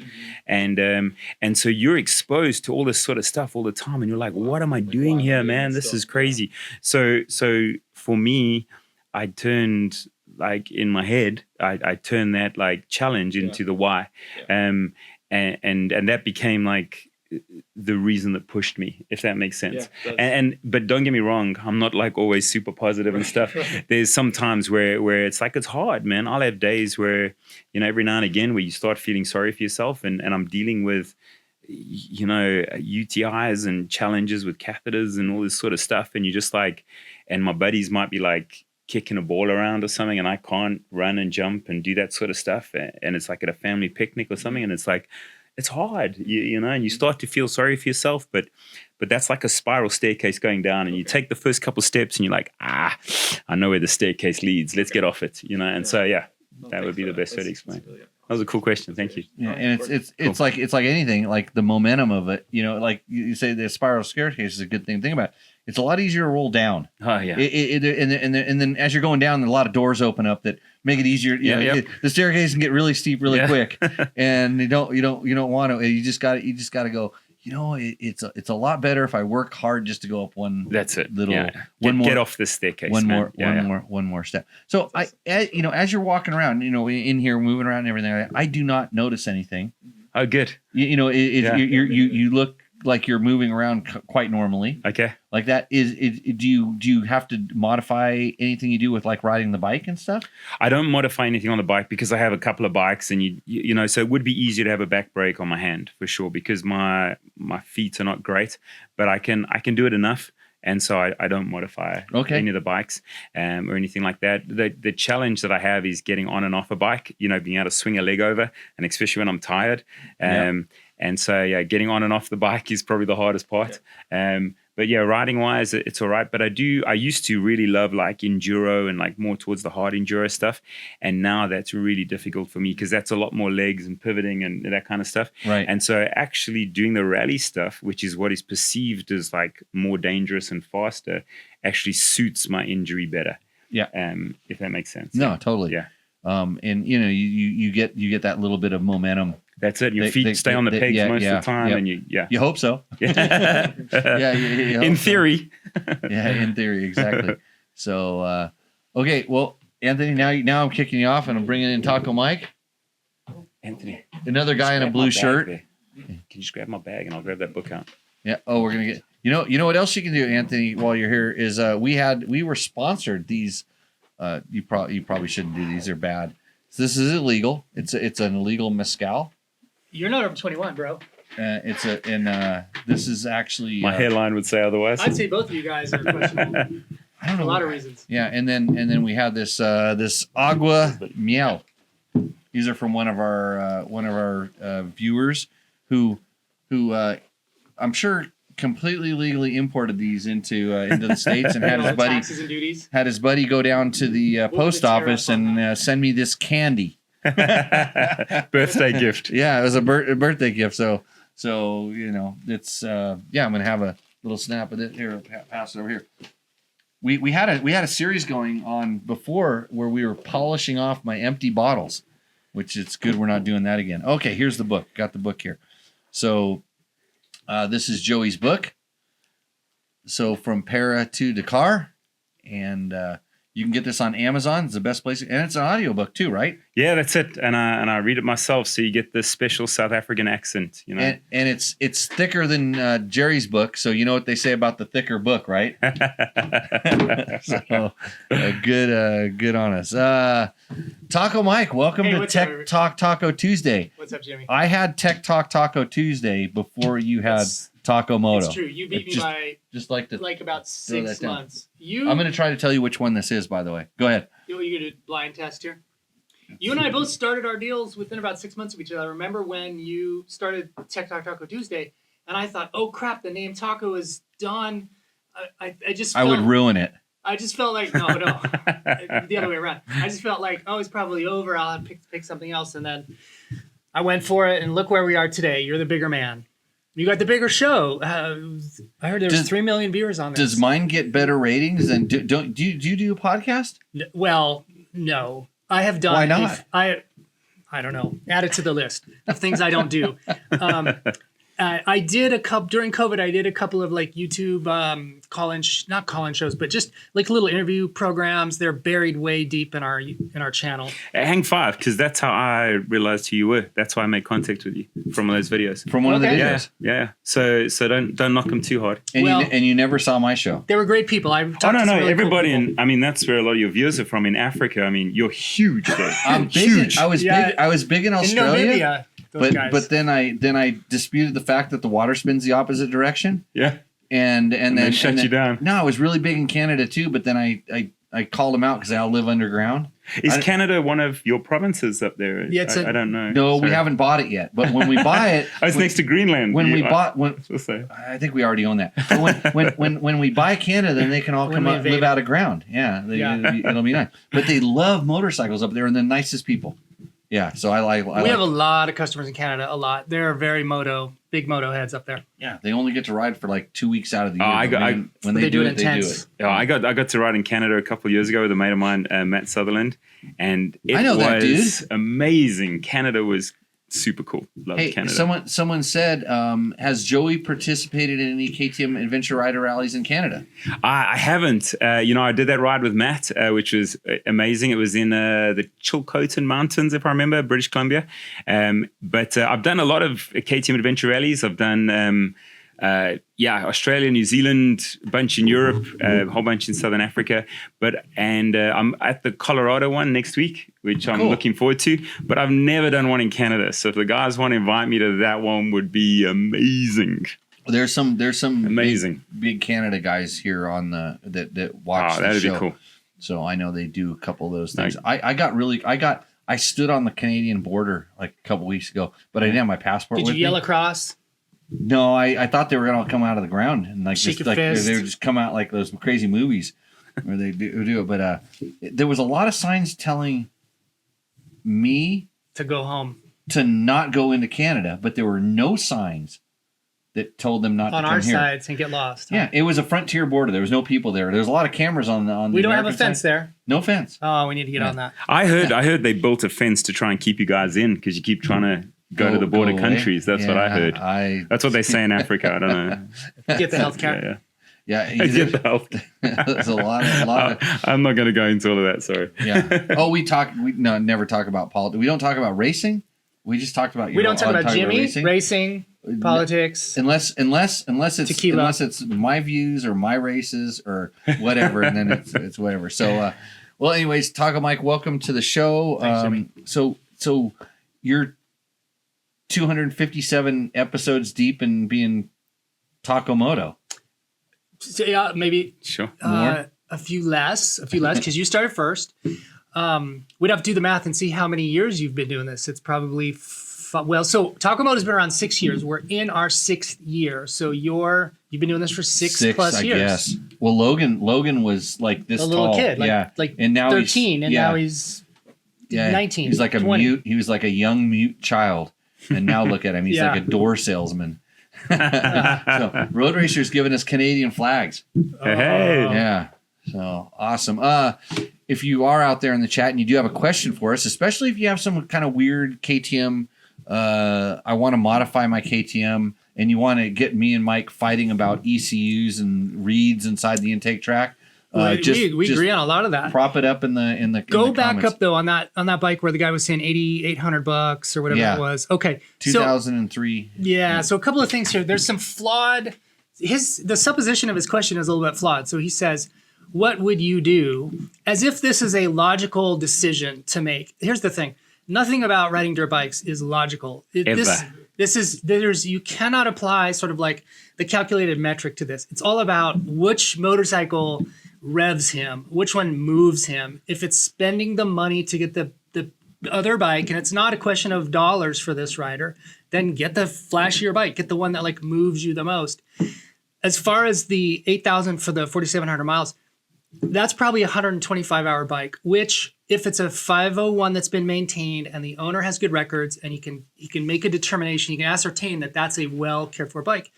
That could be an 800-hour top-end bike and a 1,500-hour bottom-end bike. Yeah. So at 125 hours, you could argue this thing needs an injector cleaning. It needs probably an intake fuel filter. If it was one of my bikes, it would need nothing. And that means that it was a stock piston and a stock crank and a stock chassis service, and maybe that bike's got a ton more hours on it. So I would not be intimidated by a 125-hour bike. I wouldn't. It's fun, kind of funny. That's barely broken in. So my buddy Jim, who was a coach at my schools and helped me out and stuff like that, he puts about 500 hours on his 5,000 miles on his bikes, and then he just kind of leaves them here. He did this twice now. He just kind of left. He would go home. A great friend to have for the weekend. He just kind of left say. his bike there, sort of expecting that at some point he could manage to get a certain amount of money out of me for that particular bike. And then he'd go, "Hey Jimmy, I went to the store to get a." So it was like a subtle sale. I my air filter was like I needed to get a spare air filter, and I came home with a whole new motorcycle attached to that air filter. Right? Yes. You got to charge him rent just to park it here. I did. I made sure he felt the pain of the resale value going down for every minute it sat here. Let him know he's alive. Well, the first one I bought, we were actually out rally training, and I grenaded one of my bikes.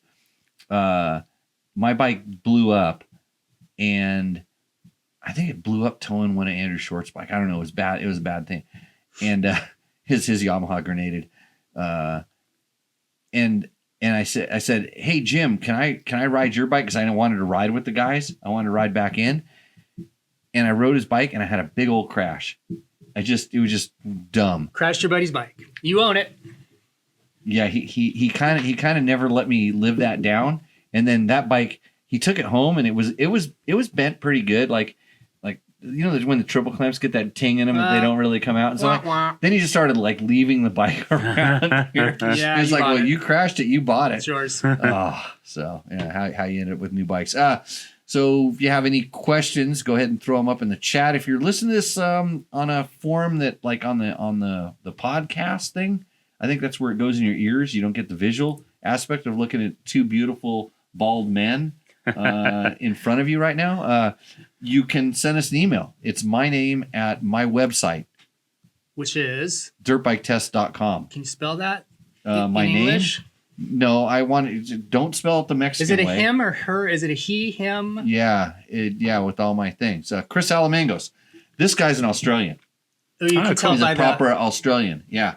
We used to. It's probably not very nice, but we used to refer to him and his brother as the Wogs. Workers on government. Anyways, Mr. Jimmy, have you tried those carburetor splitters? I want to put one on a YZ125 because the Texas forest is extremely tight. What is a carburetor splitter? You know, you're old school. You know what that is. Is it an air splitter? It's the vane that goes in the back. Yeah, sure. Yes. In the intake airbox. But now we need to deep dive this. Is he talking about is the dual split with the corkscrew? Is he talking about a quad? Is it a torque wing? Like this leaves way too much. So generally, the popular ones were just a single vane that slid back into the back of the carburetor boot, and it was just a single vane that went across, and so it basically would stop turbulence. And there was different angles on it and stuff. There were like you said, there were so many different ones, and I remember I tested some different angles for one of the guys that was building them, and it made a big difference. Yeah, because it and especially when down low, right? Well, when bikes were bogging, it was mostly for when you would land and the bikes would bog. It was more moto thing back then. I was one of the dumb people that actually like raced 125s off road, and I rode a KTM, and my KTMs, even when I had Yamahas, I was putting big flywheels on them, so. I got my jetting right, and I didn't need that. But on the motocross track, for sure, if you could not bog when you landed off the jump, and some of that was the floats doing some stuff, and there was getting a suction because you'd go up to negative, you go to negative G forces. You get weightless, and the oxygen would thin out up there. No, then the gas would spill up into the overflows. And then get rich. It would start to suction because the tubes would go down. Okay. And it would actually cause kind of a suction until that gas floated down. And by the time, if you were in a big jump, like when you finally landed, there was enough gas to where it would splash, and then it would. You'd catch your bug. You'd go rich right there. No, you go lean. You wouldn't get all that fuel that would come up out of the jets. Well, so much of it went out of the carb. We're gonna have to put those math diagrams on the. Yeah. When you edit, you're gonna have to just have like algebra floating behind us. Well, it was like actually a lean bog, and then because the gas is all aerated, and then it kind of comes down all of a sudden. Then there's not pure gas going, and then that's why they started building those really good covers that kind of isolated the main jet inside of there. Okay. And but yeah, all kinds of crazy stuff. The kids have no idea what you're talking about. No, now you lost them at Cobb. Yeah. You get an app on your phone, like on your Yamaha, by the way. Yamaha, a fine sponsor of the show, they have the Power Tuner app. So you never have to put your fingers inside of a carburetor again. You just go on your phone like I'm doing right now. Beep, boop, boop, You beep, push boop, on boop, the beep, boop, Yamaha app, which comes in right here like this. Look at that. Yeah, it's like the monkey crow. There's the Yamaha app, and I want to get a good map for my WR450. Here it is right here. It's trying to connect to my bike right now, but it can't because my bike's not in here. So I just click on this, and I get my super awesome map, and you could have that too. You can have this app. It's for free. And then you have to tune a carb. So, Chris, hopefully I answered your carb tuning question with my Yamaha ad. So he wants to know if you should get one. You're not going to lose anything because they're cheap. You could probably find them used. And so try it. It's one of those things where if you find any benefit from it, go for it. If not, there's placebo gains that might be had. And who's to say his bike doesn't run better with it? It definitely, it doesn't hurt. Let's put it this way. I don't think it will. I've never had one that hurt, but you might have to do a little bit of a jetting to make it work proper. And but if your Texas Forza is extremely tight, I say flywheel weight. And then Gearing and flywheel MX weight, Beans says, thoughts on the new Ducati 450? I like it. I have thoughts right away. So it uses a GET and Athena ECU, which is the same platform that Yamaha uses for their tuner app. Right. And so does Triumph. And so does Triumph. So you can get a GET OEM ECU in your Ducati 450 or your Triumph 250 or 450. I think there's a lot of value there. Yeah, I'd like to ride the new Ducati 450. I mean, one of the Ducati street bikes back in the day, what was it called? It was my favorite street bike for a long time. It was the Ducati Monster. The old air-cooled Ducati Monster was such a fun, just raw, kind of naked street bike. And maybe Mr. Ducati is listening and he's watching. Well, I should have. I have some contacts there because when Alexander Smith rode the Ducati at the Nora 1000 last year, he rode that bike? No, he rode the Rally, the 950 Desert X. What is that? A 950, 1000? Yeah, so there was a lot of the Ducati guys there. That was kind of a big deal for them. He finished right behind your buddy Matt Sutherland. Oh, nice. Yeah. Second overall on a Ducati a big bike. Desert X. Sure. So but yeah, I haven't been reaching out to ride all the newest, latest, greatest stuff. It's sort of I gotta test those SSRs. And then this Can-Am. We went from Ducati to SSR, so yin and yang. Wide range. And people always wonder, how do you know so much shit? How do you know so much? Because I ride a lot of the stuff. Do you test all the equipment? But my brains is filled up. And then whatever's at the bottom is just dropping off? My brains is filled up and there's not a lot of room for more information. And so I try to like spit it out onto the internet and then it's recorded and then I can forget it. Kind of like this whole show. Okay, yeah, I've already Nothing forgotten. against you. I don't even know where I am. Well, you have the liquid cerebral lubrication formula over there that I see in those bottles. Need another one. Okay, ding ding. I'd like to try. That was, I'm pretty sure was that the illegal? Or was it it was that one? Yeah. Okay, let's try the other one. Yeah. So interesting that Ducati is coming out with their dirt bike. Here's what this speaks to. You've got Triumph and Ducati entering the market. And so there clearly are manufacturers who are willing to put a lot of R&D and a lot of resources into the dirt bike segment. And I think that what they're really doing is they're getting entrance into the dual sport segment. So this is where they open the door. I think this is where they're going, is into dual sport, because the only real growth market, significant growth market in two-wheeling is in the ADV dual sport segment. And so they've seen that for years. You know, these guys are smart. These men and women went to college. They know how to read spreadsheets. And so they, a few years ago, saw the sales numbers and then they want a piece of that. So they first have to gain entrance into the motocross bikes, which they're doing, and they're having some because they both have ADV bikes. They have ADV, and yes, guess who? But they need smaller, smaller class machines. I'm gonna agree with you on one thing, and then I'm gonna kind of go away from it too. I'm gonna agree with you on the fact that they see, you know, that their ADV bikes aren't performing as well in numbers as the KTM ones. Right. And guess what? KTM is graduating a lot of old dudes that have a lot of KTM experience now into the adventure market. You're in the thing and it's like, hey, what's that like? Oh, I know this guy that rode one. They have fun when they go. It's kind of more of a community thing. It's different. We're not racing anymore, but we're going there. And I think that some of the other brands, like BMW, just gave away the ADV market. in my 100%. opinion. I agree with that. They owned it. There was when I started.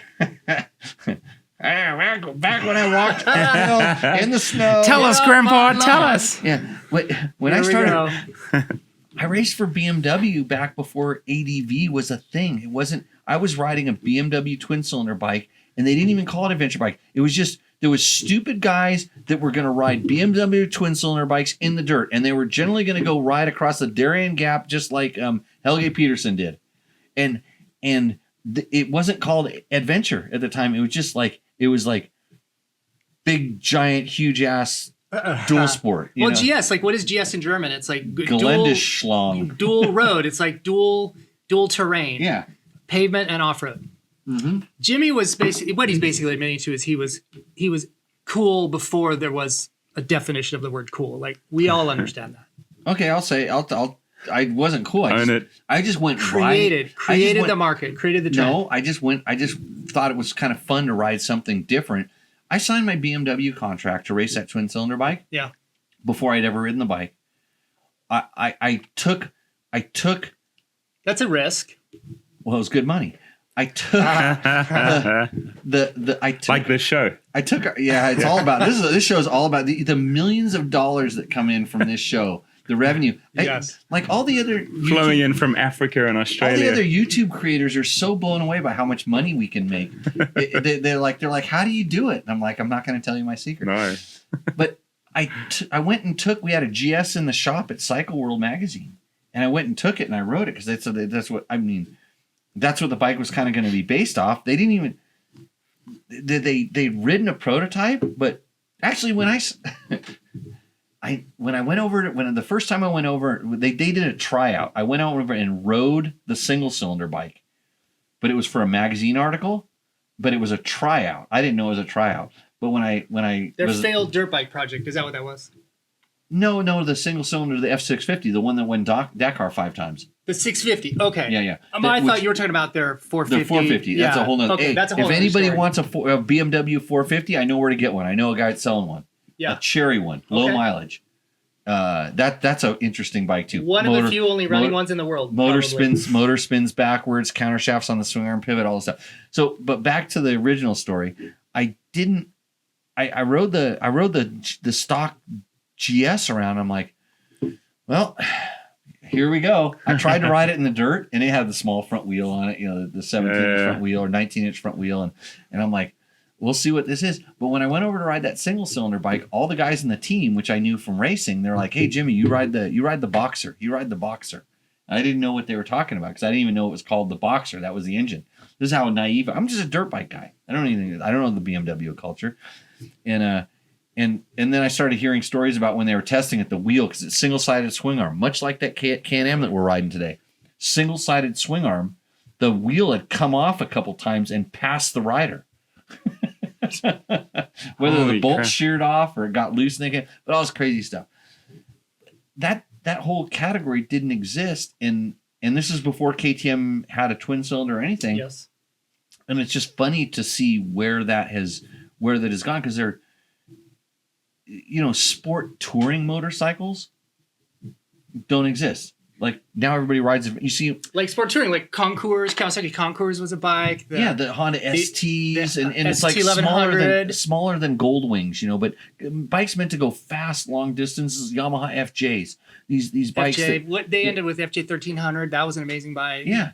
Remember the GTS? VF 1100, the one Honda with V65 Sabre. I had a V65 Sabre with saddlebags on it and a fairing. Amazing bike. Crazy, all this stuff. So you kind of roll forward, and now you see groups of motorcycles going down, and it's Harleys or adventure bikes. Yeah, it's true. Every once in a while, you'll see some Gold It's either Wings. one. Yeah, and what really confuses me is when you see Harleys and adventure bikes riding in the same pack. They should be fighting. They should be brawling. Yeah, they should. Yeah, it should be jousting or something like that. Going? Where are they going? Yeah, where are they all going together? They're going to a bar that serves coffee. They're going. They're going the long way, the wrong way. The only reason I ride my adventure bike on the street is to get to better dirt. I use it as an exploring vehicle. Can I tell you, back in SA, you have like the 890R and then you got like the 890S. which is like more a street version. Yes. For us, we were like, why is there an S? Like, why would you ever buy an S? Everybody buys an R because you've got a lot of dirt roads and that kind of stuff there and off-road, and that's what the guys ride it for. I went and did a talk at the ABR festival in the UK a couple of months ago, and they had 18,000 adventure bike riders there.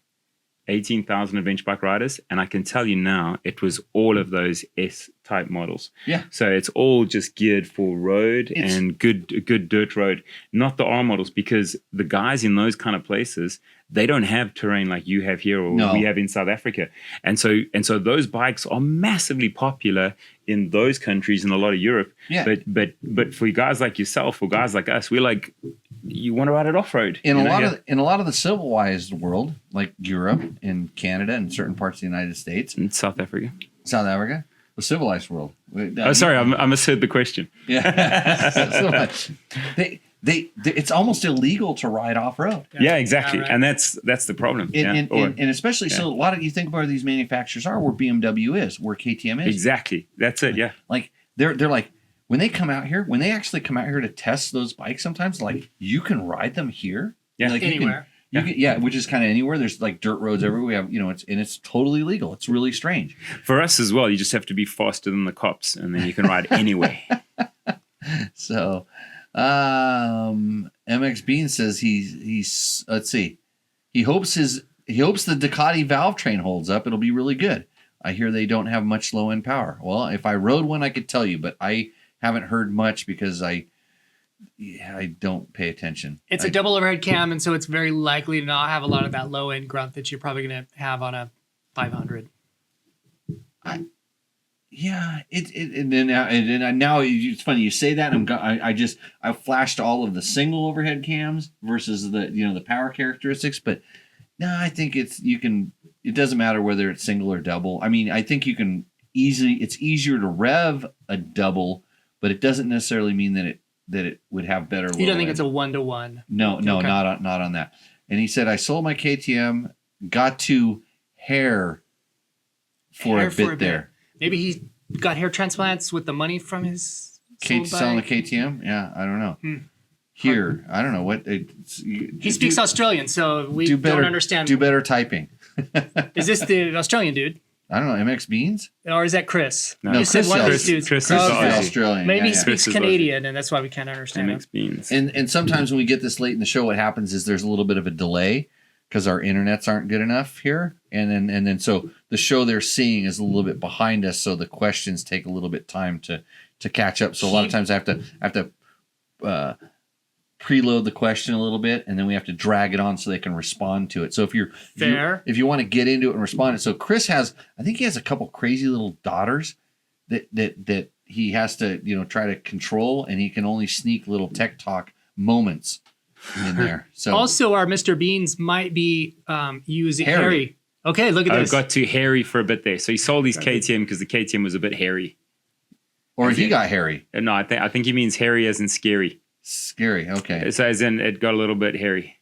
It's possible too he's using some of the cerebral lubrication fluid as well, and so this is just how it's going to go for the rest of the night. And by the way, most of Canadian wilderness is crownland. Well, in wilderness, that's with a small W.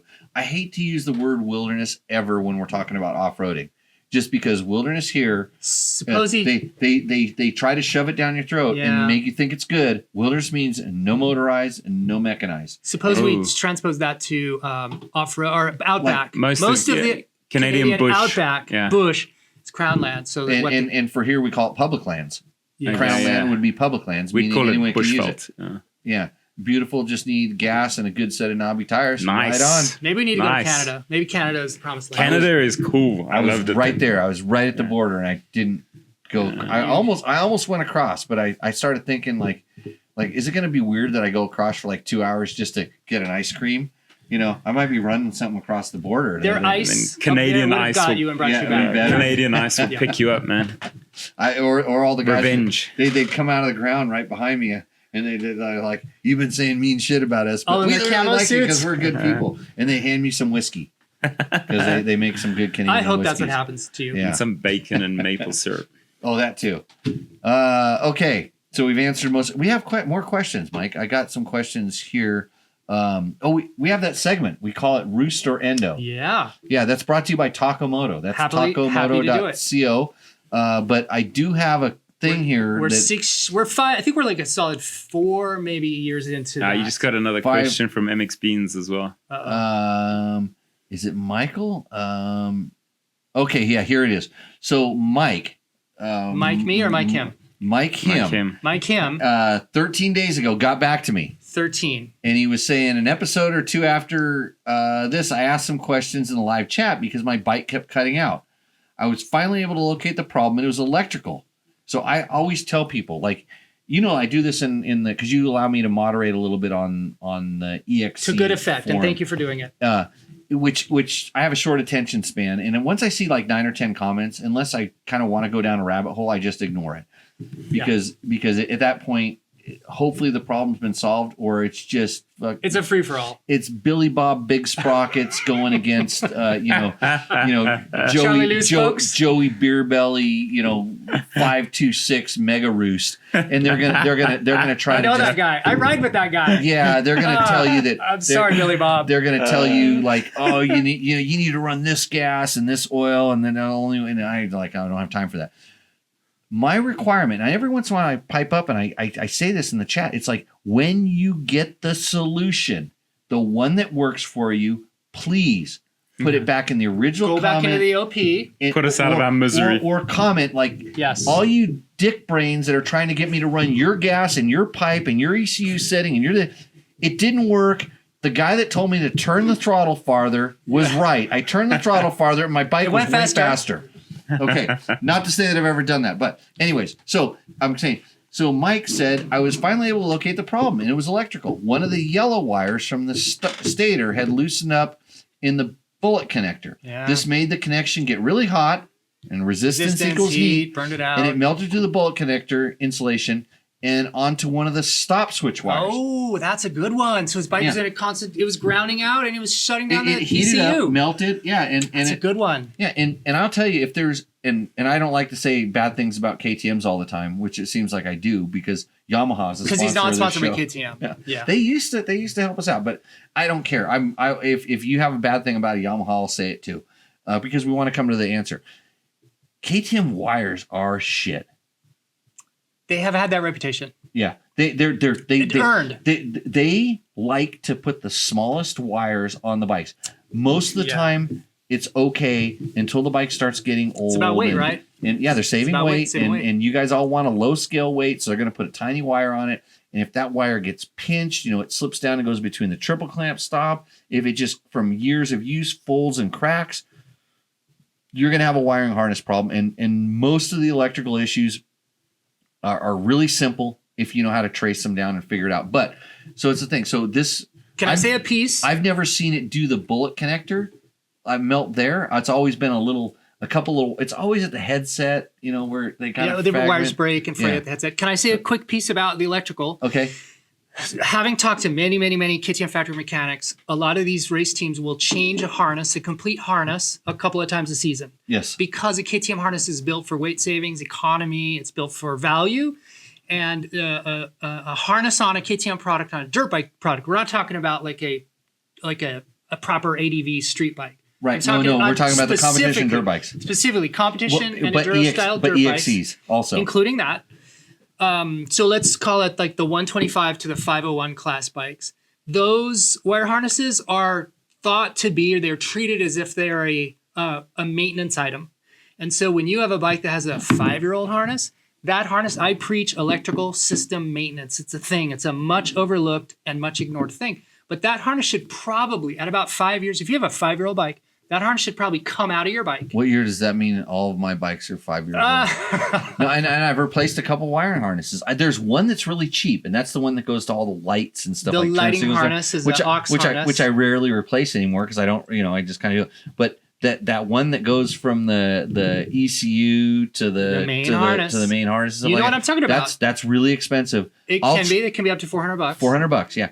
But I will spend the time to chase those little fuckers down. Yes. Excuse my French. So things like ACF 50 on your wire connectors, on all those connector pins, doing drag pin tests. So I have a video that talks about like electrical system harness is a real thing, maintenance is a real thing, and replacement is a real thing. So Okay, so where do they go to find this? on our YouTubes, on the Takamoto YouTube channel, yeah. Oh, you have one? Supposedly, yeah. I have. Send me a link to that, and I'll put it in the description. 1/1000th sub rate of like, I don't know, Shakira. You don't have 25 million? Who are the kids following these days? I have no idea. Make sure, like I said in the beginning of the show, make sure you go into your wife and your children's accounts and subscribe them to Dirt Bike Test. To your Because channel and our I channel. don't say that many bad words, and the words I hear that they can figure it out and they'll learn not to say them. Okay, so this is the important part of Mike's question. Okay, ignore all the wires. Also, I have not seen anything from Takamoto yet for that episode of Roost or Endo. I got an additional bike, a Husqvarna FC350, Okay. shortly after that episode, and I crashed and got all banged up. Hence the delay in doing the repair to the Husaberg. Wait, how did what? Maybe a new one will end up on Roost or Endo one day. Well, I see two problems here. First of all, Takamoto is standing this guy up. this is like Problem number every one. question. He can't. He should have. Like, I've not seen this from We're Takamoto. all over the place. You should say Mike is a squirrel, and he didn't send me the money that he owed me. He didn't tell me what episode. But This guy's 350 is on blocks because I haven't sent him his card yet. This is. I think he crashed and hit his head, This and then is he terrible. can't even write a proper sentence to tell us what he wants us to do. So again, But somehow there's a Phantom Husaberg that came into this, and I lost the script here on this. So, I think what he's trying to do, he's trying to make everybody happy. He says Husaberg, which on this show is like, it's like, I got to think. An angel got his wings. Did Mike show you my Husabergs in the shop? No. No, we'll visit. You know I have a 650. Okay. I mean, the 570s make a lot of power. I mean, like you twist the throttle on a 570, like it You pulls feel back. it. Like, but the 650, that's single cylinder, like torque twisting euphoria. It's most people Here will we go. never experience this. Like when I was a child, You could tune out, get a drink, I go to the bathroom. wanted to ride a Mako 490 really bad, and I never did. I remember walking up in the shop, and I was If standing. you haven't taken your and I- vitamins today, and I saw the the cylinder time. fins were right there at eye level, and I'm like, someday I'm gonna ride this. But then they made Husabergs, Grandpa's talking about Husabergs again. and I got to ride a Husaberg, and twist the throttle, and it's like nothing else. So you children and even grown Are men. these those bikes with carbs, Grandpa? Oh, yeah. The 650 has a carb. And you wonder why the fuel injection is so good on the KTMs. It's because of Husaberg. The They 570s were the trying first to carb- fuel injected. They fuel injected the Husabergs before the KTMs because they Nice. didn't want to make a big mistake Yeah, with the got you with KTMs. the big brand, yeah. So they did the little brand, and man, they nailed it. Because Who was first to market with the first injection? Was it Honda with the 450s or was it Husaberg? It was in 07. it was. Wasn't it in 7? I Honda want to say it was 450. gas. Yeah, for real. Yeah, gas. I think was the first fuel injection. On like gas the and little Cannondale. on the little On the like Trials trials bikes. On the 450. Gas had a 450. Gas and Cannondale. Interesting. Were the first Was fuel. it- And I may be wrong, but that's what I kind of remember. Was it a because, Bosch? Do you remember like who it was? Uh, It would have been Italian. It would be the I tell- Male Maguri. it could have been. It could have been. Magla. Mari. Blah, blah. Give me another one of those, The please. country of Italy. We have so I can. on behalf. Marinelli. Maganelli. We'd like to apologize Marinelli. to the country of Italy and Yeah. on behalf of this show. Well, if I could make fun of them like the Canadians without feeling like they were going to mafia up and shoot me. There was a group of guys. Hang on. There was a group of guys. No, hang on. There was a group of guys that they sent this picture in. Right here. This guy sent his Rooster Endo in. Yeah. And he sent his group of his mob of guys. That's a lot of and dudes. He said if he didn't win Rooster Endo, Just he some was going to surly dudes. This guy was the guy with the bike, and here's his guys, and he's like, he didn't really That say group it. is trouble. I mean, I made most of it up, but he's like, these guys are gonna roll you. Yeah. Do the sheriffs in this town know that they're there? I don't know if you're not watching this on YouTube right now, you're missing out on this mob of guys that want to mug Jimmy Lewis right now. These guys. They're in the forest there, and one of them looked like he had a spade. Yeah. So okay, I got to figure out where my Is one of those guys Mike? Is this Mike one of them? It might be. I don't know. Holy crap. Yeah. So anyways, You better get that out to man. if you're watching the show, Mike, send me another email and then I'll resend it back in with something, and Taco Mike will take care of you because he doesn't want to get rolled out in the desert. I'll tell you why I'm dodging this dude, because I blew the marketing budget on these shirts. Look at us. Joey, move your meat arms away. There you go. Look at how I got one too. Look at the swag here. Like this. I like my colors better. This is a significant outlay of the money, the budget. And so, Mike, sorry, I had to buy Jimmy a heavyweight. shirt. Yeah. Well, they're nice. This is what the kids. Cannondale. Yeah. Cannondale was first at EFI. MX Beans confirmed it because I know he's The internet says it, so we'll have to believe it. And Michael Lettner Jr. I'll say this is Michael right here. The Husaberg is still cool. I always get a holy blank. Is that Husaberg when I tank it? Is that a Husaberg? Yeah, you get that. Like, you're special. Yeah, he is watching.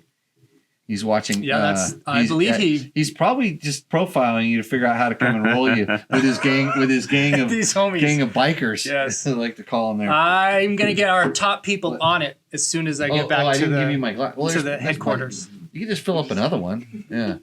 You can just pour it in the backside of one of those pistons over there. I'll drink that. I don't care. Okay. So thanks for watching the show. We got to get to Rooster Endo. Rooster Endo brought to you by Taco Moto. That's tacomoto.co. I think we have 2 contestants tonight. So you ding dongs that never send your thing in. Do you realize that how easy it would be to win this? You only have to be better than 2 other guys. So here's how Rooster Ender works. Do you want to explain how Rooster Ender works since you sponsor this? And this is your kingdom, and I'm a peasant here, so I am not sure how Rooster Ender works. Say. So you send us a picture of your bike, and you tell us a little bit about it, and then we read off. You show the picture of your bike, and we discuss your bike. So this is Mike's 2020. No, Brooks. Mike, so we're not talking about Mike anymore, right? No, we're done with Mike. But he's got him and his posse. Like, I'm glad to move on. Hopefully he's gonna send me an email. He'll probably do it like right now. He'll send me an email, and then we'll forward it over to you and say, "This is Mike. He got boned on his Rooster Endo win," which I did have somebody try to tell me they won Rooster Endo when they didn't win Rooster Endo. Oh, cheater! Yeah. So we're gonna go to this, and we need to see dirty. Brooks's bike. Here's Brooks's bike. Okay. This is, and he says, my 2020 Husqvarna FE501. Wasn't that what the guy was asking about with the high mileage? Yeah. Same machine. Yeah. Yeah. It to be used on the Tour of Idaho T4. And some of your recommendations a few weeks ago. This bike should roost because it's not a KTM 690. And the other bike I was contemplating. Well, if you were thinking about doing Tour of Idaho and you decided not to do KTM 690, that was a very good wise choice. decision. Good, smart move. But he's got the details, and he does restate what it is. It's a 2020 FE501. He said Husqvarna up there because when you start getting these names and numbers, you need to put the brand name, and I like to call them the white ones. The white KTM. The white ones, yeah. So thank you, Anthony. The white and yellow KTM. He has Cycra hand guards, Acerbis tanks, Acerbis engine guards. What do you think of those Acerbis engine guards? They're bright. I mean, they're colorful. Oh, on this bike, yeah. Yeah. They match the Fort guards, though. Yeah, like it's a big aesthetic choice. Like, that's a bold move. That's like you know, a woman of a certain age wearing like red, or it's a fashion choice. Especially when you have women of a certain age. Yeah. Especially when you have Giant Loop Diablo tank bags and Giant Loop Mojave saddlebags. And they're orange. Of an orange color. I know, there's a lot going on here. And the bike has blue hints. Yeah. Is this a place where you need to be spotted a lot? Like, have you got to try to, like, are you worried you're going to get lost in a forest and they got to see you from the chopper? If you're doing Tour of Idaho late season, you're intermingling with the hunters. So yeah, it's probably. Okay, gotcha. So it's that hunter orange, and then, or you could say it looks like a sporting clay. Yeah, sporting clay. I see what he's up to here. Fastway foot Brooks, pegs. I'm on to you, bro. Rockstar suspension. Seat Concepts seat. That's good because Seat Concepts is a big sponsor of this show. Yeah. And a Raise ECU. A Raze, a Raise. And Brockstar, so that must be a local shop in his area, which is cool. He's a Brockstar. Brock, I think I've done photos of the guy before. He's a climb guy, and he does snow bikes. I think or snow bikes or snow machines. Okay. Like he almost killed me in a photo shoot once. Hey, I had to go no like that. They tried to jump over you or something? You can't I say. I don't know. The lawyers, you have your NDA is still in force. We never hit, but it was so close and it was so gnarly. It was sketchy. Well, I think the way that they do snow bike photos and the way we do motorcycle photos are two different things. Okay. Well, I mean, he's gnarly on the snow bikes. I'm pretty sure snow bikes are snow machines, but It feels like you could do a snow bike maneuver and crash and you just land in the snow. Poof. and on top of this, because he really wants to win, he says, "I love the show." So And he talked about a there Husaberg. is So extra this guy points is there. like really Yeah. squeezing it. Yeah, and why not? He's squeezing. Well, we got a comment here. It says MX Bean says the dude in the blue is funny. Like Funny looking. Is that what kind of funny are we There's talking? Yeah, all the funnies. Okay, so back to the bike. So let me tell you how this works because you didn't know, even though you sponsored the show. I can't believe this. Shameful. You should watch it every once. You should in a get while. better sponsors. You should have better prepared sponsors. You should go on your wife's and your children's accounts and sign them up as members of Dirt Bike Test or whatever we do here. So the bike. I don't want the Russian hackers to see the trail back to you. I firmly believe in the fact that when I'm riding a motorcycle, I'm not looking at it, and you have to look at it. And if it brings pain to you while I'm having So be fun, then Yeah, who cares? so this bike freaking roosts. I'm in love with it.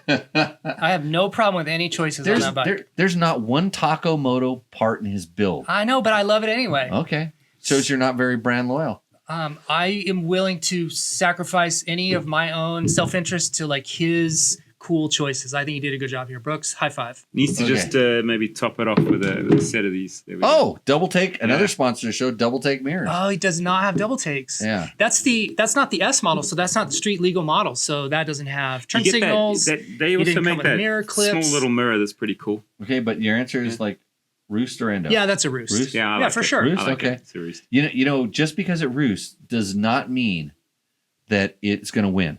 Just so you know. I'd like to see a heat shield on that header pipe because his pants, because he's probably going to wear over the boot. I would recommend if you're going to do a tour of Idaho, you should have an over the boot pants, That's super. and you're going to just shred those on that header pipe. I want to say, like you saying that he has over the boot pants. That's pretty judgmental. I think that engine guard, if you think of that bike falling over, that bag at the back is going to stop that engine guard hitting the ground most of the time. No, well. so like the header pipe, just right over the And that like would the keep oil the filler engine cap. cooler, wouldn't it? Take You know, that it's guard funny off. because I'm looking at the photo and we're trying to zoom in right now. We're looking closely at this photo. This is what the NSA does to like zoom in the license plates. So if you're listening to this, we're looking at a Husky with a what color is that? It's purpley, like it's Luminous oh, the yellow. yellow. Oh, No, yellow. It's like Luminous it's high yellow, vis. yeah. That's a high vis. High vis yellow. High vis yellow case cover. Yeah. That's even brighter than thing. But it covers the whole case, like the whole side with Water the water pump. pump and everything. Yeah, yeah. Huge. No, they're good protection. Yeah. I have them on my Tenere. And the good thing is they fit so nice. They bolt right on. Yeah. Does it look like he ran a grinder or something on that, or a wire wheel on his header, or is he? I bet he melted his pants on there and he had to use a wire wheel to clean them like off. you said, yeah. There's a lot of colors on that bike. Okay, so Those Acerbi covers, they absorb a lot of energy and they disperse it throughout the cover yeah, pretty well. spreading the load. Yeah, they do. What I like They do saying. okay. I had some of those giant loot bags on my bike, and they were cool. They Yeah. were good. I did the tour of Idaho with them and stuff like that. Yeah. So The one thing that I would say that becomes controversial and it's not, it's just a false flag, is like that those covers shield the metal, they trap heat into the metal. Yeah. That's negligible. That's what your radiator's for. So Okay. anybody who would argue in the forums that by throwing on those covers he's gonna like retain a lot of heat in his engine, That's Not a big that's deal. poppycock, right? Okay. I almost By slight degrees, by like the tiniest of margins. yeah, it'd be interesting something to test. You know, We whether could- the bike we- cools down quicker. I mean, I used to do this kind of stuff because I would get those kind of questions, and I actually cared, and I would take the time. So our next Rooster Endo participant is Seth. Is this Seth? Word up, Seth. Seth. Seth Waterfall. And Is this his bike here? here's my bike. This is a 23. It's a 24. I mean, sorry, 24. You're right. New KTM chassis with the purple. 500 XC 24. X. It's an XWF. XWF, so not a plated bike either. Yeah. So good that he told me that because I wouldn't know the difference. They all look the same to me. Kind of like people in general. So here's his mods list. True North Moto's dual sport kit. So he went and made it legal. Because it wasn't originally. Yep. Right. Muffler screen removed and ECU reflashed. I wonder what illegal activist did that for him. Right. He didn't give us a name. Seat Concepts race seat. The race one. Yeah. got the ribs It's got on the it. ribs. It's ribbed for your speed. I've been running that on Move my along swiftly. I've been running that on my 300 and I really like it, especially like in gnarly stuff because it does really hold you on the bike. Bulletproof Designs radiator guards, another fine sponsor of Tech Talk Taco Tuesday. You ever run a bulletproof breakable front? The wood one. Yeah. This is firewood. It's emergency firewood, like on your bike. Well, it could be a lot of things, but it's a really good. In case you need that thing, hold that thing up there for the screen if you can see what it is. Let's see. I think you're this one here. That's our. It's your birchwood front rotor cover. If you need to start a fire out in the desert, you can use that. Protect your. It's a shark fin and a kindling. Might start a fire if your brakes get hot enough. Oh, You'd have to bend some things to get that there. Double take trail mirror. See, he took this guy. Ah, This there you guy go. took the advice. There it is. Yeah. Always Rebel edging ahead. X Ultralight Rally fairing. yeah. That's Is that cool. like the ones It's you have frame the other mounted. ones on? So that's frame mounted. Okay, gotcha. cheap phone running Terra Parata for roadbooks and Caltopo for GPS. So this guy's rally guy. Okay. He's got those are deep in the rally weeds words. I'm going to take your word for that. Yeah, That's no. all just blah, blah to me. yeah. A 7602 rear disc guard. Oh, so this is kind of disturbing that he's mixing his brands. Bulletproof designs and Yeah. then going up there. Yeah. Tubeless front and rear. Springs for a 220-pound rider. And an Achirby's large gas tank. Okay. So he's got a setup there. It's thought through. It's purpose built. I like, I forgot to go off on the last guy's photo. Because I think the last guy, his Tim Robinson's photography. Hold on a second, Tim. That's a great That's a different picture. guy. He's got the background, the lakes in the background, the mountains. So Seth here. So this is Brooks. Brooks isn't a photographer, but his photo's not bad. His background could use some help. Yeah, a little bit, but it's not too bad. It looks like a good place to go riding. There's that gang of bikers that wants to come Those and thugs. get me. So we're gonna go back to Seth's bike here. Yeah, Seth's bike's pretty well set up. Does he tell us what kind of tires he's got on that thing? He doesn't, does he? Leaves a lot out. Yep. Don't know what kind of tires he's Told us running. about the tubeless, but not about the tires. Tubeless, yeah, but not the tires. I am a little Stock suspension. At least he didn't say anything about it. Yeah, I'm not super sold. Like for that rally build, I would be more into the Moose than I would into the tubeless. Me too. Yeah, tubeless is more like slow speed enduro guy that doesn't want to go Moose. But when you start doing like the higher speed stuff, I've had some issues with the and I think they've gotten a lot better on the tubeless. Well, the 360s, have you seen those? I have not used one yet. I have I've seen a set. it. Yeah. And so the mechanics of it, like the physics of it, the engineering, I think is really sound. I think it's a big advanced improvement over the 1.0 tubeless. Yeah. I think the 1.0 tubeless for trail riding was really good. When you started doing dual sport stuff, Yeah. I kind of had a couple little issues with it. Like literally on the freeway, riding on the freeway on expansion joints, I think it was just enough twist in the tire to kind of let it leak a little bit slowly. Like burp some air. Yeah, burp it out. So I'm gonna give this bike I'm I'm gonna roost it. Roost? I'm gonna roost it. Roost, yeah. I'm going to go with Roost, other than I want to know who flashed his ECU. It's not important. Move along. That could end it. Well, what do you say? Oh, you like it because it's a rally bike. Oh, yeah, I do. And the fact that he's obviously running like a digital road book on that bike's a bike that's going to have it's going to have a lot of fun in its future. Yeah. Okay. So it's a triple Roost for Seth. Yeah, we're into it. Good job, Seth. Okay. So our next guy. Do we have 3 or 2? We got 3. Okay. I said 2 earlier, didn't I? Yeah. Okay. So this is Tim. Okay, 501. Robinson. That looks like a 23 I gotta find. gen. I gotta find the note here. This is my. No, that's Seth. Wait, who? Which one of these is Tim Robinson? Brooks. Is this is Tim Robinson? Right, it is. Okay. So because I turned Brooks off, and then yeah, for sure that's Tim Robinson. He starts off with a real. I hope you're well. Oh yeah, some of these guys they like to Wishing talk. you well. No, he's They tell- doing good, man. Yeah, and a little story. Wishing you well, Governor. Before I talk about how much I love my husky, First, let's talk about your I Hoosenberg. just wanted to say a huge thanks for producing your podcast Oh, this is thick. and YouTube channel. Oh, man. Layering it on. Okay, shall we even Jimmy, you're bother with such the a- rest? Yeah, you're Yeah. such a humanitarian. Well, it's like I'm blushing right now. Lucky you can't see me on the screen. Before I talk about, I just wanted to say that. No, you are too kind. I'm How not much of this have you typed yourself? Yeah, I was gonna say, why is that in a different font? I can barely read. I can barely read it so much. I'm about to turn 61 and have had the Husky for almost 2 years, and it's my first ever dirt bike. That's a run-on sentence. You and your guests have taught me so much, and I have come away But not having these learned guests. something new Other from guests. every podcast. That is honestly, That's thick. that's my no. You can. It's true. It's true. It's true. This is the reason. Jimmy is I a do it. humanitarian. Jimmy is, by all accounts, is a moto humanitarian, and I stand by that. You know that in order to do penance, you have to do something wrong. This show is penance. Okay. I didn't get the bike until my early 50s when I bought a Vespa into bikes.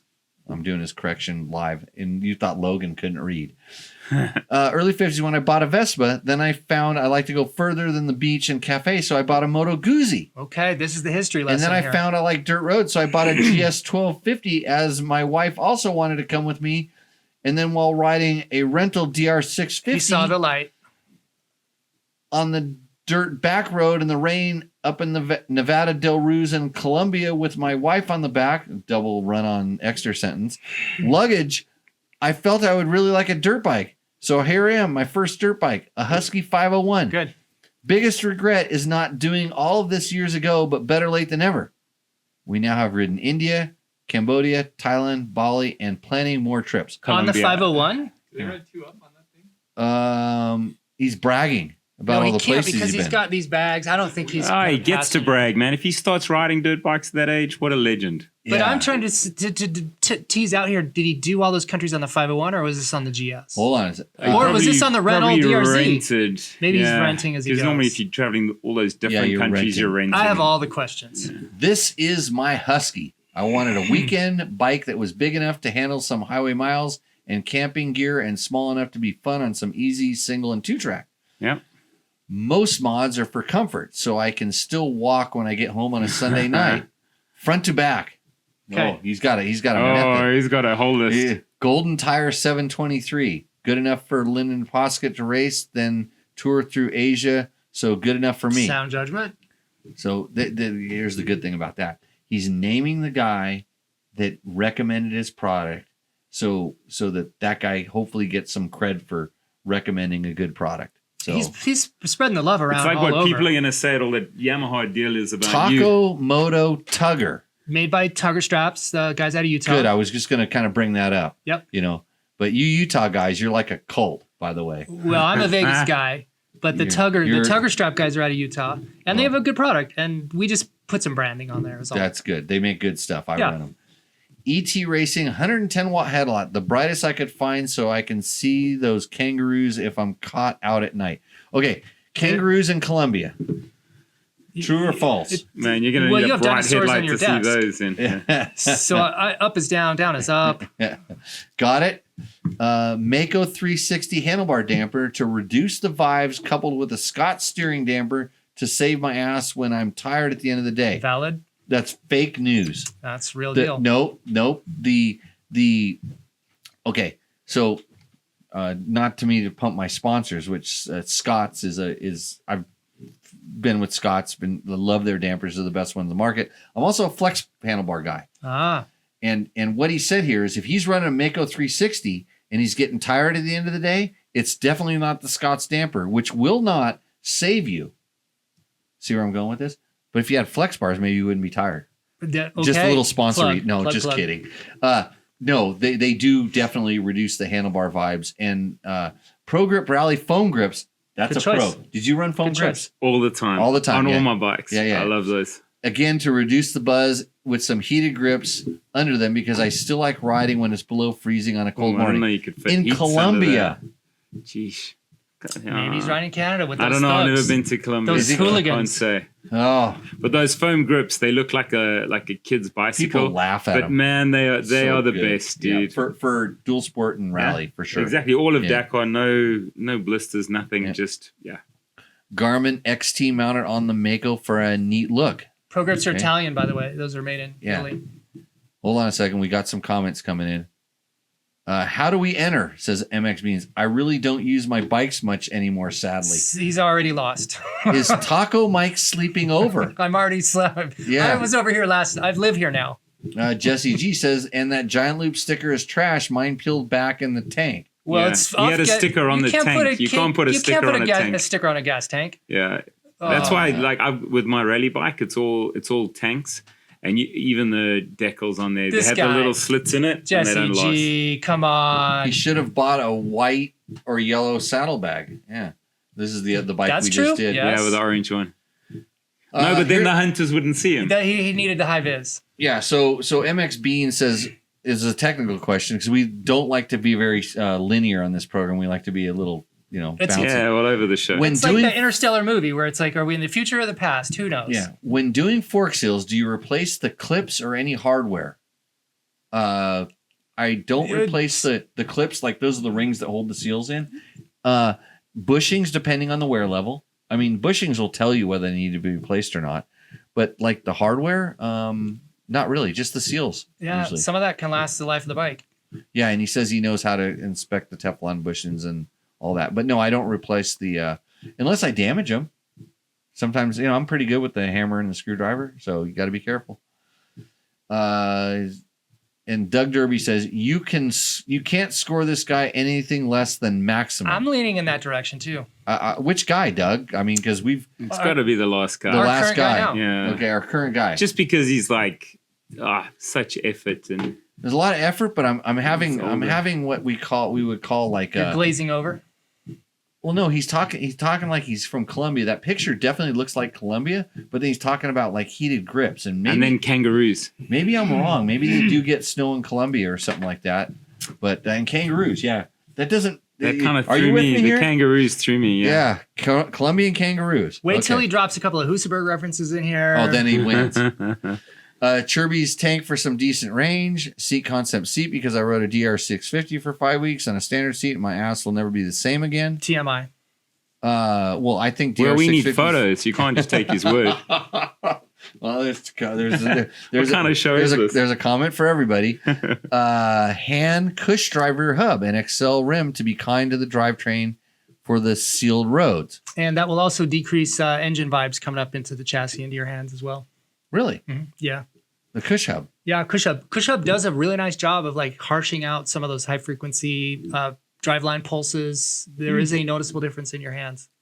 Of all the things that I bitch about, I'm not big on. I guess vibration is low on my list of things that upset me. Yeah. Although today, I experienced some vibration, and I rode a bike that had none, and I rode a bike that had a lot, and it was like, wow, okay, that's a thing. Vibration is such an interesting thing. There's people, it's almost like sound tolerance. You can have people who can hear certain sounds. And sound they don't bugs, care. Sound bothers the hell out of me. And then some people are super sound sensitive. And so, that vibration, the high frequency tire, like knobby tire, high frequency vibrations, engine buzz. Some people are really sensitive. Our buddy here, Seth, seems to be so. Right. 1446 gearing. Second will still get me up anything I want to ride, and it will cruise in sixth on the highway. Let me do my math. 1446. Okay. That's a little high for me, but I think he He wants to go 110. He wants to go pretty fast. Recluse Clutch. How cool are they? Yeah. Well, I would tell you, but Recluse is not a They're a sponsor, sponsor. of this show. Hang on, what? They used to be. They're not. Yeah, a long time ago. But they're no longer a sponsor of the show, so I'm not going to tell you how cool they are. Okay. But I mean, I could. Clake. Clake. Well, good product. Do you know about the Clake? Yeah. I've seen it, but Yeah. I've never seen one in real life. But I've seen it on the internet. Well, they're adjustable in a lot of Okay. ways, and they can adjust to the point where they don't work and cause problems. Infinitely configurable. Yes. So left hand combine brake and clutch lever because I come from a push bike background and not motorcycle.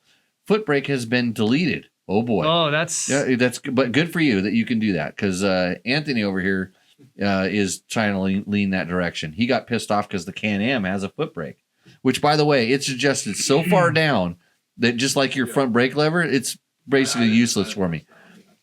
on paper. I have no problem with him deleting the foot brake, but there's something about that just gives me the willies. Like that's Because that means you're a motorcycle guy. yeah, and that not just a kind bike of freaks guy. me out. Yeah. But I'm okay with that he did it. But Right. it freaks me out. Nice to be able to ride down something steep and slippery and be able to dab my right foot if I still want to No, there's no brake. on the rear brake. No, Well, he's saying you can put his foot down, but he can still brake with the back wheel. With I his see what he's hand. saying. That's what he's saying. Well, he didn't need to remove the lever to still be able to do that. correct. Maybe yeah. he just wanted it like if it's all up. He's showing it's off. like- it's Seth like is make- No, at this no, point. he's Well, he's Seth a is racing show-off. snake, man. He's a racing snake. He This wants to guy- bike lighter. He's Get not- that lever up. He's not Get it up. showing off. I don't because, know now. because he's telling us that he's not a very good rider because he loses his balance on downhills and he has to put his foot down. I don't know what. You may not know this, but I Yeah, used to run a riding school where I used to tell people all the time, I'm like, hey, don't ride with your feet on the ground. You don't ride with your feet on the ground. It shouldn't be a concern. So anyhow, a Chirby skid plate, lowered pegs 1 inch. 1 inch. Wow. Again, for comfort as my knees aren't what they used to be. Can you see those things drop down? You'll have to zoom in like Wow, the they NSA. are. Yeah, they are down. Ooh, An those inch are is probably a those lot, titanium man. An inch is a pegs lot. out of like Czechoslovakia. Wouldn't it be better if you just put a taller seat on? I guess. I think so. Well, Well, but then He wants to- then he wants can't to put his- dab. How then can he can't dab? Put his feet on the you ground. gotta Yeah. How do you I've dab done the when you same have thing. a- This is the thing. So Giraffe let's seat. see. Probably more that I've forgotten, but that's about it. Love the bike so much, and it's a keeper for long as I'm able. Having said that, I've never ridden a bike that I hadn't had fun on. Seth Waterfalls. It sounds like he's got a bike set up for him. Yeah, I mean, when you go to the level of putting in his funny. he's got because- steg pegs on there. Look, zoom in over his. Yeah, he's got stegs on there. Really? Yep. Yeah. Yeah, he forgot about that.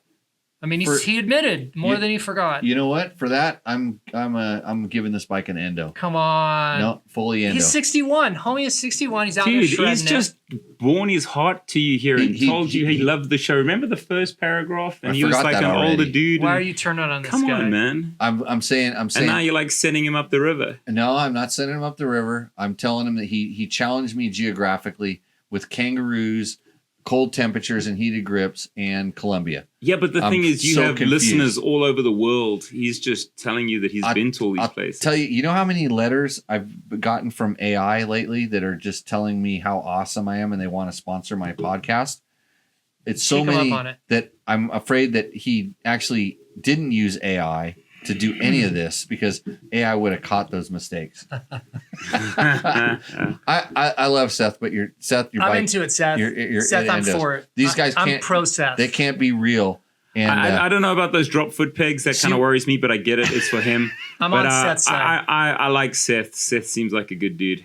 I think So that Mike I picked gotta him. respect his I bike. think Mike 'Cause he's just got- picked him because he he's said got a- Taco Moto He's got an Tugger. $18 tugger strap on there. Yeah, For that, for that you win. I'm on it. And I'm trying to figure out why you. I just love that he's living his best life. That whole thing there is more about what he's doing and how he's loving riding motorcycles than I'm the actual stoked bike. what he's doing. I like the guy. I think he likes the show. I'm not gonna fall over on this bike. No, Seth is the man. I think you're feeling Come on, some man. weird. It's This is Seth. more about It's you, Seth. He's our Jimmy. bro, This man. is What are more you doing about to you Seth? than it is about Seth. Whole- This is going this real is- meta here. This is our boy Seth, man. Whole show about me. This this is getting real weird, and it's getting real awkward. Okay, so that's our those are our bikes that we have for Roost or Endo, by the way. Cool.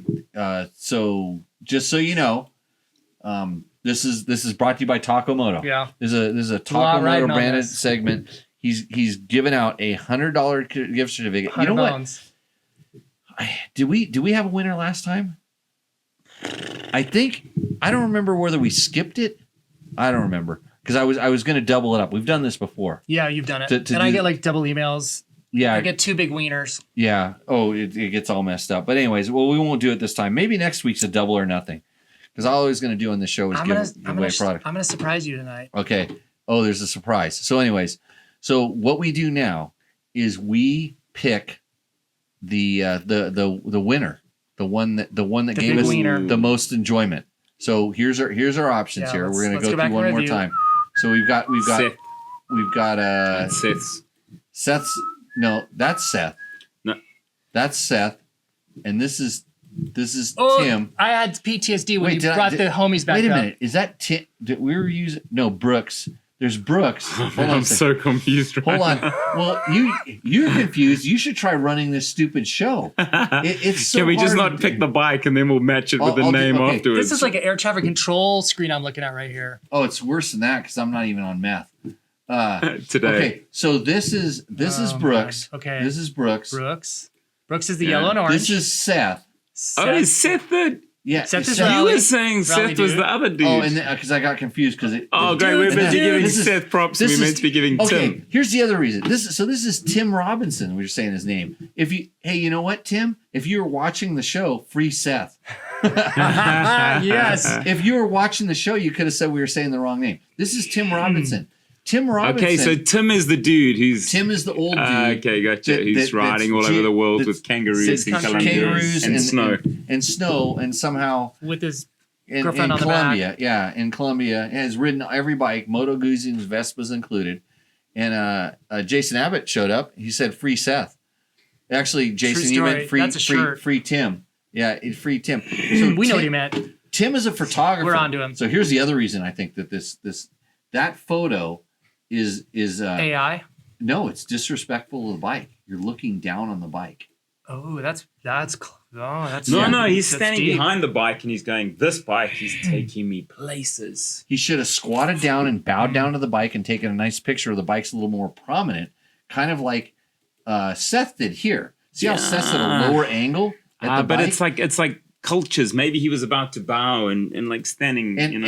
and Brooks is a little high on the bike for me. But direct You know, to the side. Yeah, but he's just straight So square because on. he's a worried peer. about These the guys hunters. are peers. The other two from the sides, they believe they're Okay. on parity with the bike. To But be this honest, guy is subservient Tim to did it. send me a couple other photos as well, but this one, I'm I have a little bit of an ass guy sometimes, so I like to see the back end of the bike. Or he did have a side view too that was a straight side view with a really boring background. But he's got a photography in his This went from a dirty his bike, email. dirt bike show to a fine arts degree. Yeah. Like I feel like I'm getting an MFA. I was here. like, man, I don't know it was Yeah, about I'm the photograph. I thought it was about the bikes, but maybe that's just well, me, it's you know? everything. It is it's absolutely everything that could be possible. We this put is in. bedlam. This show is always This about Jimmy. should not be See? on the air. See, Ron knows This this. should not exist. Shut it down. Jeremy Franklin said I skipped last week. I skipped I didn't do the show last week. I think you skipped the The Roost. Roost Endo. the prize. And Doug last Derby week, yeah. votes for the last Husky. And if you're Yeah. watching on the chat, you're Last in one, the chat. Doug. I'm with Doug. You guys all have a good say in this. I definitely get influenced by what you guys say. Even my hosts or my guests, my Our co-hosts. worthless opinion. Well, I take it. I absorb it all. I mean, I just And I discount it all. Totally peered out. But I yeah. absorb it. Go up. There seemed like Ron there was. says the journalist in you will never die. Yeah. Okay. Jeremy Franklin says, you want to read this? Yeah. Jeremy, as a former Roost Endo winner and a fan of the show, I want to say thanks, Taco Mike. You're welcome for sponsoring this segment. Oh, did you see how I subliminally put the word "great" in there, but it's not there? This great segment. Wish you sold more beta goodies, but rad shop, man. Well, thank you, Jeremy. Thanks. That's nice. MX Bean says, if the new Kawasaki 2-stroke is a KX300, will you buy one? Assuming it's a good bike. I don't think it's going to be a. I don't assume much of anything. Yeah. So it's hard to know. The Husky. Which Husky? The Husky. The last Husky. Yeah. That's what he says. See, we're just dropping the names now because it's Tim Seth. It's So someone. tough. So Tim's Husky. The one with the bad photo, there but was, the good dude. There was Tim's Husky. We're going to kind of go through here again. So we have... The snake bike. Okay, so The kangaroo bike. we have Brooks We have has a Husky. Yeah. With multicolored... Hunter safety we'll call bike. it the Hunter one, safety yeah. bike. Yeah. That's Brooks. Then we have Seth, who has the KTM. Purple accents. Oh, with the rally stuff. 24. Yeah, With the this rally was stuff. cool, man. Yeah. Rally Yep. guy. This is cool. And then we With the have chocolate then cake we have grips. we have Tim with the jungle Husky. yeah, with the snow and kangaroos. But here's what's Snow- here's the there's kang- no the color snow on that kangaroo. bike. Yeah, there you go. No color. on that They bike. molt in the winter. Well, you're gonna like one Husky or the other Husky, or you're gonna like the KTM. He's got the black. Man, I'm a front- KTM front guy, but I like guards. Tim as a you're- person. Oh, you like Tim as a person. Yeah. This is why it's so hard, because you're judging everybody. Yeah. Yeah, and the Harshly. photos as well, apparently. MX Bean says he votes for Seth for the good photo, and then Chris Needell says Tim wins. I think we should Yeah, stretch this let's out go, for another. Chris. How long should we go? 3 hours tonight? No, On I'm this segment? I'm got my vote's for Tim, man. Come on, give it to Tim. He's a new guy, man. He I probably have needs to, the I have money to walk to the next room, to so I'll have a pay little. for his. Can I get some tequila? Actually, He needs. Okay, this is gonna go long, guys. let's go with the one with the bell on it. Yeah, bring that guy over here. That's Alrighty, I'll have to pull that onto the pull show. out a 'cause- sleeping bag as well. Yeah, so yeah, Taco Mike's having a sleepover. That's the way it goes here. He was my With lift this home. I'm segment- getting So nervous. you guys, I get the final vote. Yeah, so, you do. Seth, I like he's rally getting a lot of bikes, says votes there. Jeremy. Yeah. Yeah, they are Yeah, cool. Tim- and oh, Trent- there. Okay, there's a look. Tim. Oh, we got another Tim.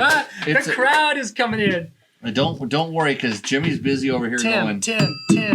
like Tim. that, and nobody knows that that's actually a bell. It's a That's thing, cool. but this is the Clase Azul Blanco. Really, very, very nice one. I switched it up from the Mescals, by the way. Just wanted to take a different. Did you get some taste poisoning adventure. from the worm? So widescreen. Here we go. Okay. So you guys see we got any more votes coming in? You have about 10 seconds before more for the votes. Yeah, that rally one's cool, man. But I got to give it to Tim. Tim just seems like a good dude. Come on, man. And he's like he's not like supposed to know how to take photos of bikes. He's still a new rider, man. Yeah. So what kind of? he's like, He's got. come on. He's focused on the ride. do you know what it's like? It's when the guy's coming in, he's learning how to ride bikes, and you're like pointing and laughing at him. Like, it's not cool, man. Come on. Like, You what know, a squid. let him join the fold, man. Hey, Doesn't even know Stop how being to a take a gatekeeper. picture. Hey, when you were a kid, like when people picked on you, did it motivate you to do better? No, it made me cry. Well, yeah, you cried, but then you came Yeah, back. then you stronger. came back. Yeah, you came back. So Yeah, but come on, he's not old enough. He's too too old. He old. might not have another chance. Give the guy a go, man. When did this turn into a group therapy? Come on, you session? should be able to relate to old people, Jimmy. Not, this show is not a social experiment. We answer motorcycle and motorcycle related question, motorcycle product related question. But MX Bean says I just drank Dum Dum juice, which he might be right. I'd like to be deleted out of this. Is that possible? Can you edit? We can do that thing where they do when they in the cop shows where you get Yeah, arrested just and they just kind fog of it out. Yeah. slide your face. I heard about this pixelate. drinking show that you record. I know. Okay, so you voted. You're Tim. you're going Tim. Tim, I'm gonna wild card you. I'm the guy. Look, I gotta write the check for this thing. Yeah, you do write the check. I'm gonna give it to all of them. All of them. everybody wins? All three. oh wow! All three. You just so. Oh, that was a different reasons. curveball right For there. 3 different reasons. I love them all. Okay, you so minimized my decision right now. You can still decide. You just Look, here's the cut his thing. nads right You off can there. decide who you put on the board. Uh-huh. I get to decide who gets the card, Gets the- the gift Ah, cert. okay, so you we give the money, you each- give the glory. I'm going to you're tell the you. no, kingmaker. You know, honestly, They all get the. you know They which, all get the cert. You know which bike I but like. you pick a wiener. You know which bike I liked the best? Probably the rally bike. Yeah, the KTM. I think that is as far as the bike goes and the picture and everything Yeah. like that. Just the stuff. It's The- like, but yeah. I was going to give it to Tim. Honestly, good man. I was going to go with Tim, even though I endoed his bike. Yeah. I like you said, I liked the story. I liked the presentation. Yeah. He Yeah. confused the crap out of me with Yeah. the Tim, and All over. maybe I even liked that. You resonated with that? Yeah. So no, thank you, Taco Mike. That's awesome. So I will. So all three of you guys are winners. Good man. And Well done, Trent Mike. Zimmer says, Yeah. X2, thank you, Talking Mike, as a former winner by default. Was he one of the guys Was he that the was only smart, smart enough to send in the only On a week when he was the only one? Yeah. Trent, congrats. Like, So well played. if you're wondering how to play this game with us, by the way, you send us a picture of your bike, tell us a little bit about it. We will make Roast fun it, of you, chastise shred it, you, shred you, and then we'll pick give a you winner. money. The one that gives us the most enjoyment. And in all honesty, the fact that we razzed him a little bit, and that's kind of part of the game. Some people send in some bikes that are so tricked they just win because the bike is amazing. Yeah, I gotcha. Some of the photos just make us want to go riding. Yeah. There's a photo that's Yeah, just really good. yeah. Another guy sent a picture of their biker game that's going to come and kick my ass. And through threat or violence, you're going to win. So We should have asked those guys in the forest who they thought should win. We would have just given it to them straight away. I can't afford to give all those homies. Yeah. And Chris Nidell says, epic Rooster Endo tonight. See? They liked it. There we go. Well done. The fans of the show. All They're 20, cheering. All 28 people. million people that are still on thing. If you really like Rooster Endo, you can send us bags of cash, and we will donate some of that money, a small portion of that money, to the Rooster Endo winners that provide us with this awesome entertainment. Send it to Jimmy's underground bunker here in Pahrump, Nevada. Valley of the Dirt People. Ah. So I definitely have a thing I need to read from our buddy Kevin Kleinschmidt a little bit later on in the show. Ooh, It's a little bit long. that's but long. Kev Dog. I like to go. I also like to go to. K Dog wrote a book. Let's see. He really wants to know about that KX300 that we don't know anything Again. about. Oh, you blew it off and he's back. Yeah, he's keeping coming there. There is one more. Where is this thing? Oh, here we go. We got to answer some questions on the YouTubes. Cole Smith from Tech Talk Taco Tuesday number 254, where we rode Riley Stark Varg, says, Jimmy, are you the Stark Varg? And it's need or otherwise for a clutch. Should I begin by saying I've never ridden one? Well, Okay. I have an opinion. yeah. Regardless. This is like when Billy Bob Big Sprockets and Joe Two Stroke Oil Mixer get into it about which is the best.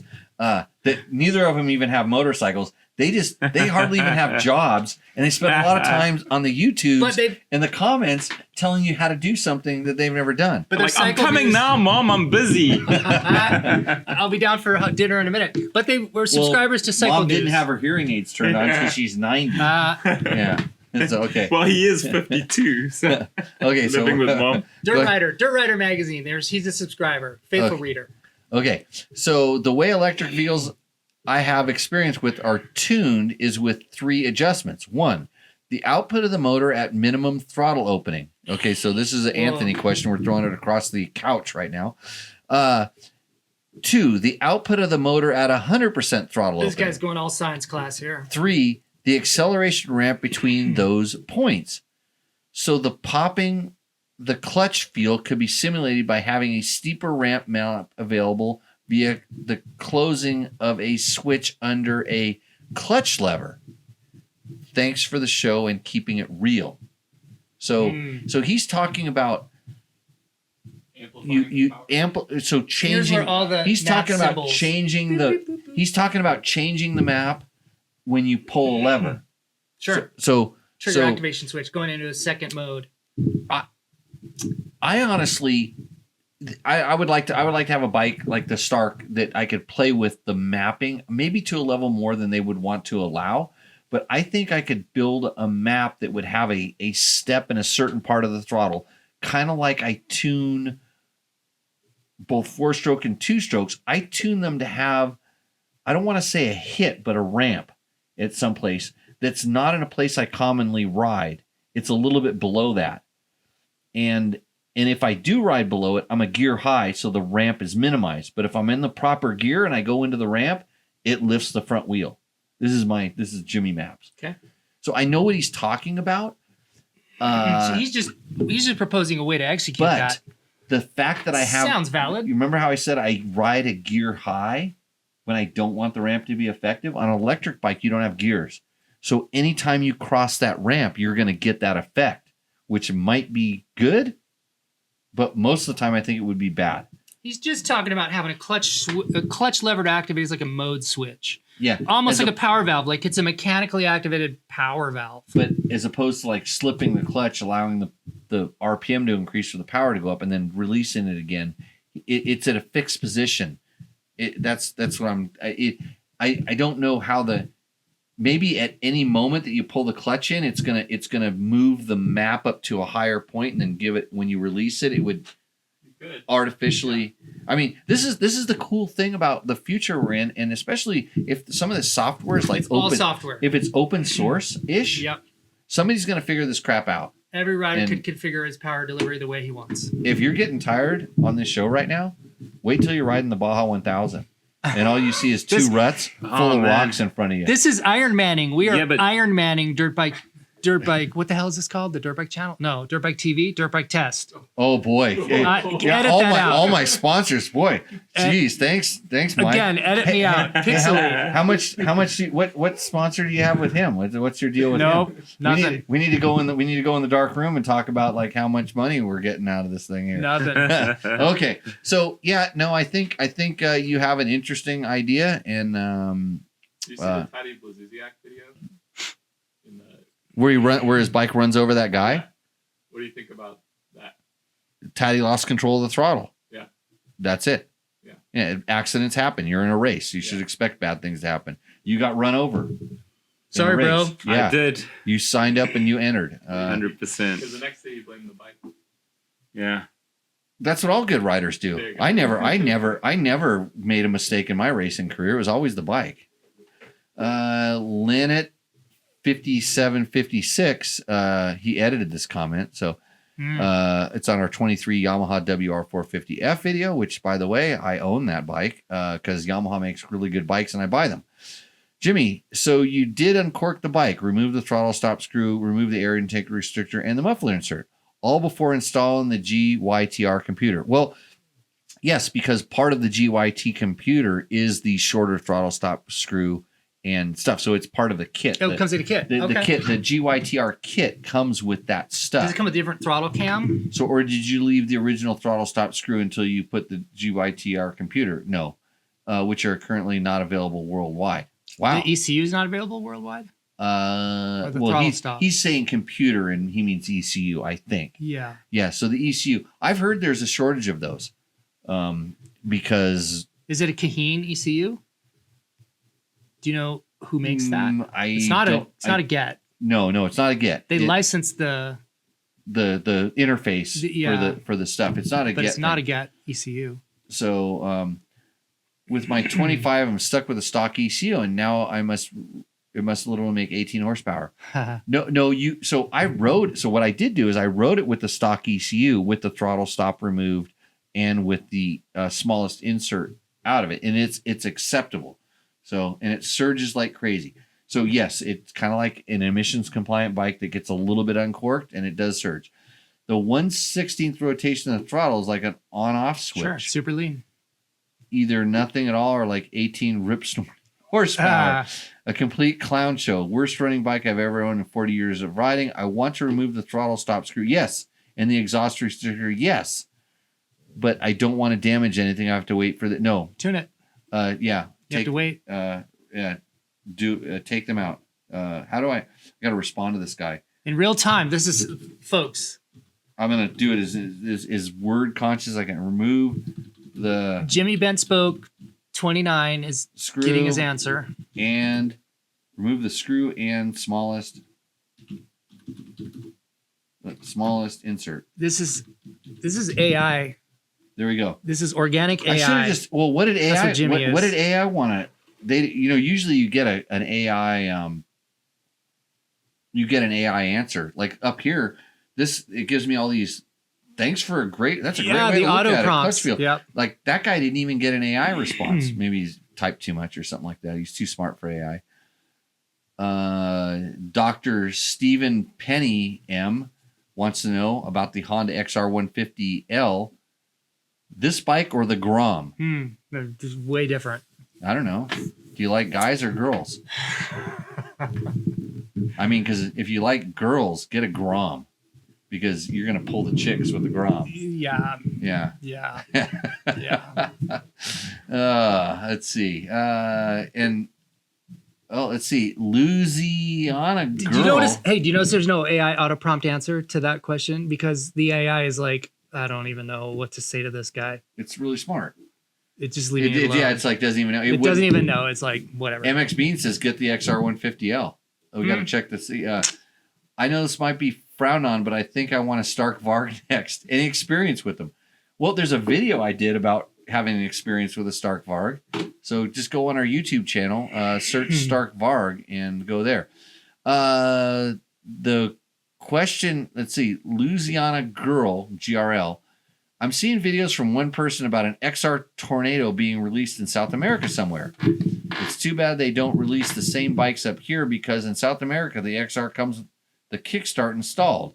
And I've noticed a couple of other minor differences in the videos. Anyways, I've got my 2025X R150L on July. And the first, I'm very happy with it. Perfect out here where I live in North Louisiana. Lots of back roads, narrow. And I'm on 40 acres, so it's a lot of fun. Well, Louisiana girl, good. You should call up Dr. Stephen Penworthy and talk him out of that Grom. They're meant to be together. Yeah. I think we've figured it. That's all of our questions. That's it. Okay. I think we're going to have to call this. Solve all the world's problems. Most of them. Any Facebook questions? Do those come into this feed here? Yeah, so all of the questions kind of end up You pull 'em in trickling into this thing. They Okay. kind of scroll up here on the show. Oh, I gotcha. It's a pretty This tight high ship. tech. This is legit, dude. This This is maybe plywood, or this could be a whole. You don't. What the viewers don't know is where we're at. what a shit show this place really is. I mean, I'm lucky the power comes on in this place because we are in Pahrump, okay? Oh, when we arrived here and we came through security, it was pretty impressive. I showed a badge. So did you ride today? No, Because yesterday. I heard you guys were out riding out here. We were going Yeah. to. And if you're training, so let's talk about your next goal. Okay. Yeah. Oh yeah, you're. So this is Joey Evans. Joey Evans, a Dakar finisher, has another goal. So your first Baja went like my first Dakar. Yep, pretty much. Yeah. Yeah. Didn't make it. Didn't make it. We did the Ironman last year, and we got to Not we, you. Well, me, and got to 585 at 3:00. You start at midnight, so it was 3:00 the following morning, and that's where it 13 ended for hours, me. yeah. No, 23, 20, 24, and 27 hours. 28, yeah, thereabouts. Probably like 30, but really. Yeah. So I'm gonna tell you that Ironmaning a Baja 1000, if you like suffering, you've picked a really good thing to do. Solid life choices. Is what you're saying. You could have spoken to me a year ago. Nobody asked. I'm willing to dish out advice for free. You should seek people out like me and warn them. So this is going out to all those people that are following you that say, I'm going to do the Baja 1000 too. They said you were a humanitarian. You should have helped me. It's not because I'm the motorcycle race director for the Nora Mexican 1000. It's not because of that. But I'm telling you that if you want to do a fun race in Baja, look at Nora. The score race is like, back when I did it, when we had to walk uphill both ways to school in the snow, when we had like elastic bands around your shoes. We were so careful because the kangaroos were trying to attack us in the snow. But that time in life, the courses were not just beat to hell. We pre-ran on, but not to the level like they do now. They were really good roads. They were the roads you dream of riding on. You know, they had little tiny berms on the side of them, not two giant ruts with a bunch of rocks. There were some silt beds, but not very many of them. And you knew how to go around the motorcycles could always go around the silt beds and stuff like this. And it's just become to this thing where I don't even know why people continue to race motorcycles there, because it's not fun riding. I do get it that people go down there to pre-run, and the pre-running is kind of the fun part of the thing. Oh, I got to go pre-running, and then I had to suffer through this race that, I'm worried about getting run over by a trophy truck. That those guys have enough money not to care about hitting you. Yeah. And let me say that again. These guys have enough money to not care about hitting you, and that's the way some of them drive. Yeah. They drive through the dust like it's nobody's business. So, anyways, get another rant for another time. But yeah, come and do Nora. It's 6 days of really fun riding, and you get to do the entire peninsula, full peninsula run, not this little loop race. That And, sounds great. I accept that sponsorship. I appreciate it. Thank you. Hey, if Well played. if you have the 25 million YouTube followers like we do, Yeah. you can get sponsored. I No was problem. thinking maybe every one of your followers could just kick in 10 cents and we'd be there. You'd be there easy. You would have so many wheelbarrows of money following you to the start line that you could probably But get. I could afford to hit a trophy truck. Yeah. Lush. Because of this problem, we have a completely separate course. We Yeah. try. Well, not completely separate. We keep you away from the cars Yeah, as gotcha. much as possible. I just, as a motorcycle guy, I don't want to put that pressure on the truck guys and the Yeah. car guys. I don't want them to have to worry about stupid motorcycle guys that are going really slow at the back of the course that shouldn't be on the course, in their opinion, blocking them. And half the time, you You run a good program. It's a different Yeah. thing. Motorcycle racing and four-wheel racing should be two different things. Oh, 100%, yeah. In my world, I go off on these rants all the time. And there's my buddy Roger Doggerel, who used to have a company called Spike Racing. He used to build XR 100s in the garage with me that we'd race in some guy's backyard, Langtown. So, You just got Tim. Come online. Tim says, "Oh man, I'm late. Can you start again? Did you like my husky? You love that thing." He's got to Okay, watch it. Tim- We can't open Tim, that you now. gotta start at the You got beginning. to Don't watch it on make it. YouTube, Don't make man. it. We can't do that again. No. I want to know about your. Don't I tell want him. I want to know about your snow kangaroos. And what else? Girlfriends Colombian and heated grips, DRZ. yeah. The Colombian heated grips and the snow Running kangaroos. from the cartel on the DRZ This 650. will make Yeah. no sense to me. You need to Yeah. go watch it first. Yeah. Your wife's ass is ruined from a DR 650. This is all, Snakes on a 501. all the kind of things. Poor Tim. Do you guys like vintage bikes? I see an Elsinore engine. I think Is that that this here? believe it or not, that's Johnny Campbell's CR80 from when he was a kid. That's great. That his bike, he brought it over to my house That's and it great. rotted in my backyard, and I pulled the engine out and did that. So he says, "Don't worry, I will." Tim's gonna go back to the beginning. And you have a new buddy called MX Beans who was voting for you, so all good. Hey guys, I'd like to thank Taco Mike for not only sponsoring the show but coming in and giving me a ration of shit. Yeah. Hey, did you bring me that fuel pump I wanted? I did. Awesome. Did you want to bring in your product of the month, product of the week? Yeah, it's that tank. So it's that fuel tank over there, sitting there. Yeah, that works. Yeah.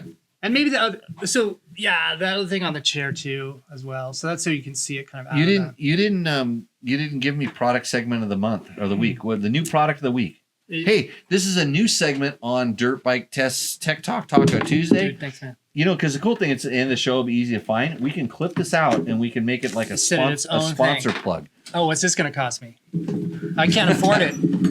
Hey, I'll bill you like I do all my other sponsors, and all my other sponsors are laughing right now. With these kinds of numbers, I don't think I can afford it. I know. Here we go.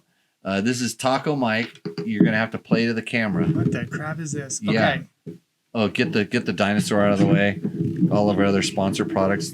Thank God we cleaned this desk, otherwise there'd be a dust cloud forming up off of this. Okay. This is Taco Mike and I his. can hold it. This is a tiny bit tricky. It's like shaving in a mirror. Okay. You should try to run this computer and drink some tequila, but that's bad for you. That's your intellect juice.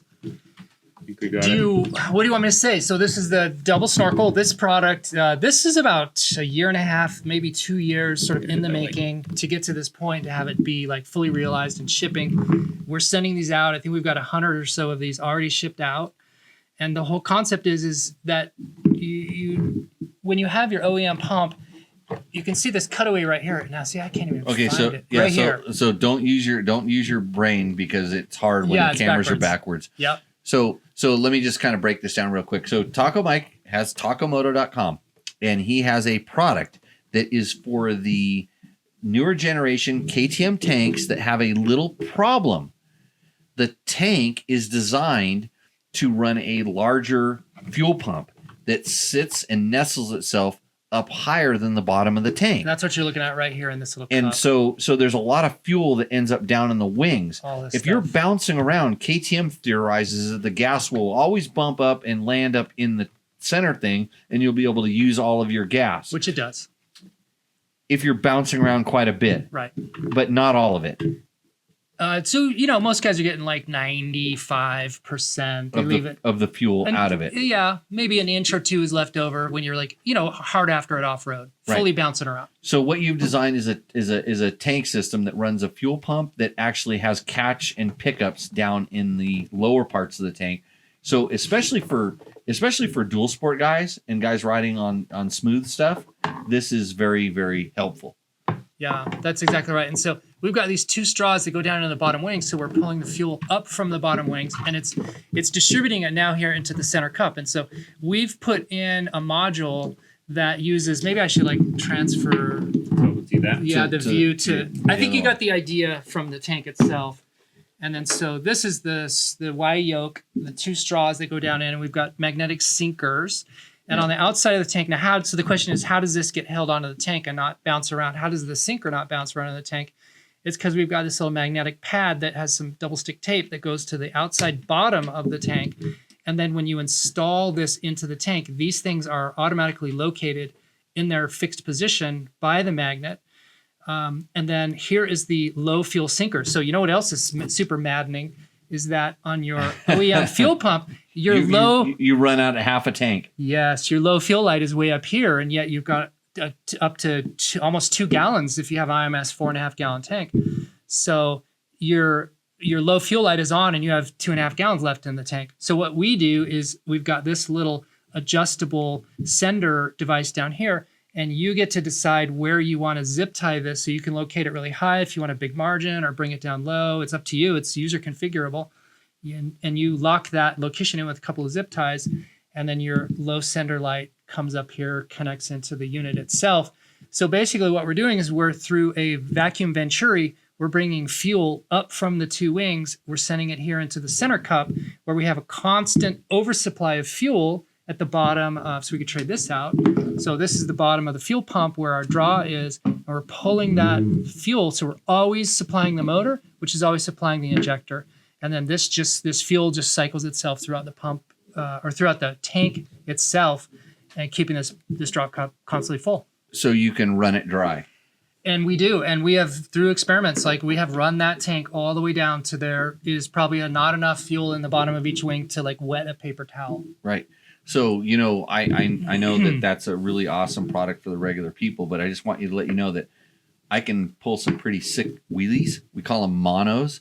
Sometimes I get the bike in a mono. Get a 12 o'clock. Yeah, 12 o'clock Willy Boys, and then most of the fuel like runs right back into that center thing. Yeah, that's cool for guys who can do that, but a lot of us are riding on the road. We're dual sporting, and so there's guys who don't need this and who doesn't need this. These are the off-road dudes who are running typically smaller tanks. So anything below like 3.9 gallon off-road, you're able to get all that fuel, and just through that splash effect is going to get up into the center cup and the pad. So this big filter, it's big on the OEM, it's big on this by design. So it acts as like a sponge. So all that liquid fuel splashing around is just sort of captured here and then condensed and then down into the draw cup. So if you're riding off-road, hard enduro on a small tank, this is completely, you're shocked that this even exists or that anybody even needs this, because you don't need this. No, I actually do. I've run. I don't mean you, the you. I'm the theoretical you. Yeah, those guys. No, I've run my bike out. I've run the bike out, the newer bikes. Yeah. I've run them out a couple times when I had gas, and I had to do this weird thing where I'm laying it over, swishing and it side to and side, stuff around, and because it's funny because I look and I see, hey, I'm low on gas, and I start noticing that I'm low, and usually at that point we kind of get off the trails and we start riding down roads, which is the problem. Yeah, you're trying to get back, and then you end up you're on flat. Yeah, you're not bouncing the bike around and doing it stuff. And I have had it also where I am riding around and the bike is running crappy for the last, what is it, like liter of gas maybe? Yeah. The last, where it's kind of splashing around. Because you're sort of splashing and gulping air. It runs dry a little bit. Yeah. Like, whoa, catches what the hell? Fuel, catches air. Did it run out? And so, but no. The other guys that this is really designed for is so those riders who are on like 3.5 and bigger tanks and who ride dual sport conditions. So shock of shock, a lot of us ride these 350 through 501 bikes in the same type of conditions that the ADV guys would be running in. So like bladed roads, more flat Where roads. it's never going to splash up. It's never going to splash up. And then some of us are riding big bags. We're riding like Moscow 80 bags, which are pretty big. And so, you know, there is a great IMS solution. So one of the things that we hear from riders is, well, there's a great IMS solution, and it's completely cool. They use the old gen pump in the lower left wing. Yeah. And that then turns In a big tank. And so that turns your bike into a 12 through 23 generation bike where you had the left hand wing, which is great. There is a issue though, in that if let's say I'm an older rider and I've got some knee problems and some shoulder problems, and now I have my 501, which So you're Tim. So I'm Tim. Congrats, Tim. Yep. So I'm Tim. Tim, winner of Tech Talk's The big wiener. Taco Moto sponsored Rooster Endo, even though I endoed his bike. He should put that in his CV. I was So like gonna when say, he, that's huge, man. That's You're a going to be big- fighting off the girls with a Tim, stick. You should rewrite your CV and you should include that. The trophy is coming from Jimmy. He's getting it printed up. So now you have to take your bike to get you got a gallon and a quarter trapped over in the right hand wing. You have to get off your bike and tip that whole damn big bike over so you can get on the left side. There's riders that will not. It's really hard on your knee replacement, are your not hip going to do replacement. Yeah, to do that. Yeah. So with our deal, basically our concept is we're pulling from both wings all the time. So what we're saying is you run this on your bike. No, He doesn't there's need it. enough whoops there that keeps it in the Yeah. thing. Yeah. Yeah, Racerman doesn't That's need so it. bad. So that's it. That's the I never system. want to ride another hoop in my entire life. Oh, I hear you already. Yeah. So Tim's listening. There we go. Tim has Good 23, Tim. 23, and so he has no choice. He's got to lean his bike over because he has the older gen fuel pump system. Yeah, he's all good. Hey, by the way, Taco Mike, thanks for coming in. It's funny because when I saw these on the bottom of your display tank, the magnets, I thought you drilled a hole through it. No way. I literally thought you drilled a hole through Those it to magnets stick are- those things down. Yeah. But That's magnet. smart. So we have you a felt how patent. strong they are. you have a Feel how patent on strong that? these Yeah, are. so we patented Feel how this. strong those magnets Yeah, are. and that's, some people, to and the criticism is well heard. Like I hear you when people say, hey, we've been talking about pretty this good, yeah. for like a year and a half. I should have switched the camera angle. Totally so people valid. See me do It that. takes a lot. There's a lot involved in like creating from a concept like this and then patenting it and the manufacturing that it took to get it to this point. So Thank God the KTM engineers while. don't know what they're doing. took right? a hot minute to get here. The one last thing I was going to say is, so these sinkers, we have these made by Promoto Billet in Idaho. So these are really great. And then this is Tygon fuel. So we're using A+ premium. This is not a skimp product. We're not cutting any corners here. This is like a real deal engineering solution that has a lot of like R&D, a lot of development time, a lot of effort that went into this. So we're pretty jazzed about it. That's cool. So if you have a newer generation KTM with the bigger fuel pump, and the reason for them going to the bigger fuel pump was what? More durability, more synchronicity with other models. Yeah, so there's some valid reasons. The older generation bikes, the other fuel pump system had a lot of failure points. It had 4 hoses. It had like 8 connection points. There's a lot going on with it, and so a lot of room for failure. And they had a lot of failures. So they went with the new system. I don't have that, but it's shaped much like this. It had a pump motor. It has a PRV. We use the same PRV that KTM uses, pressure regulator PRV, valve. pressure relief valve. Yeah, pressure regulator valve. We use the same one. And so it's more compact. There's less room for failure, and it's modular, and it's easy to install and to replace, so you can change tanks. So there are some very valid engineering reasons to go with the concept that they switched to. Yep. They also use a bigger pump motor. This is our pump motor, but they used a bigger one that's used in some of the side-by-side vehicles. So it's got a broader cross part number uptake in the industry. Whereas this was more of like an Aprilia scooter. The original motor was like an undersized. They went with an oversized. So they got that. Oh, and there was one last thing I was going to say is, you had talked about these magnets and no holes. When I sat down and drew up a design scope of like what I was trying to accomplish and what I did not want the system to have, I had some points of failure. I did not want to have holes. So it was unacceptable in our system to drill any holes. It was unacceptable for us to have any complex electronics inside the tank.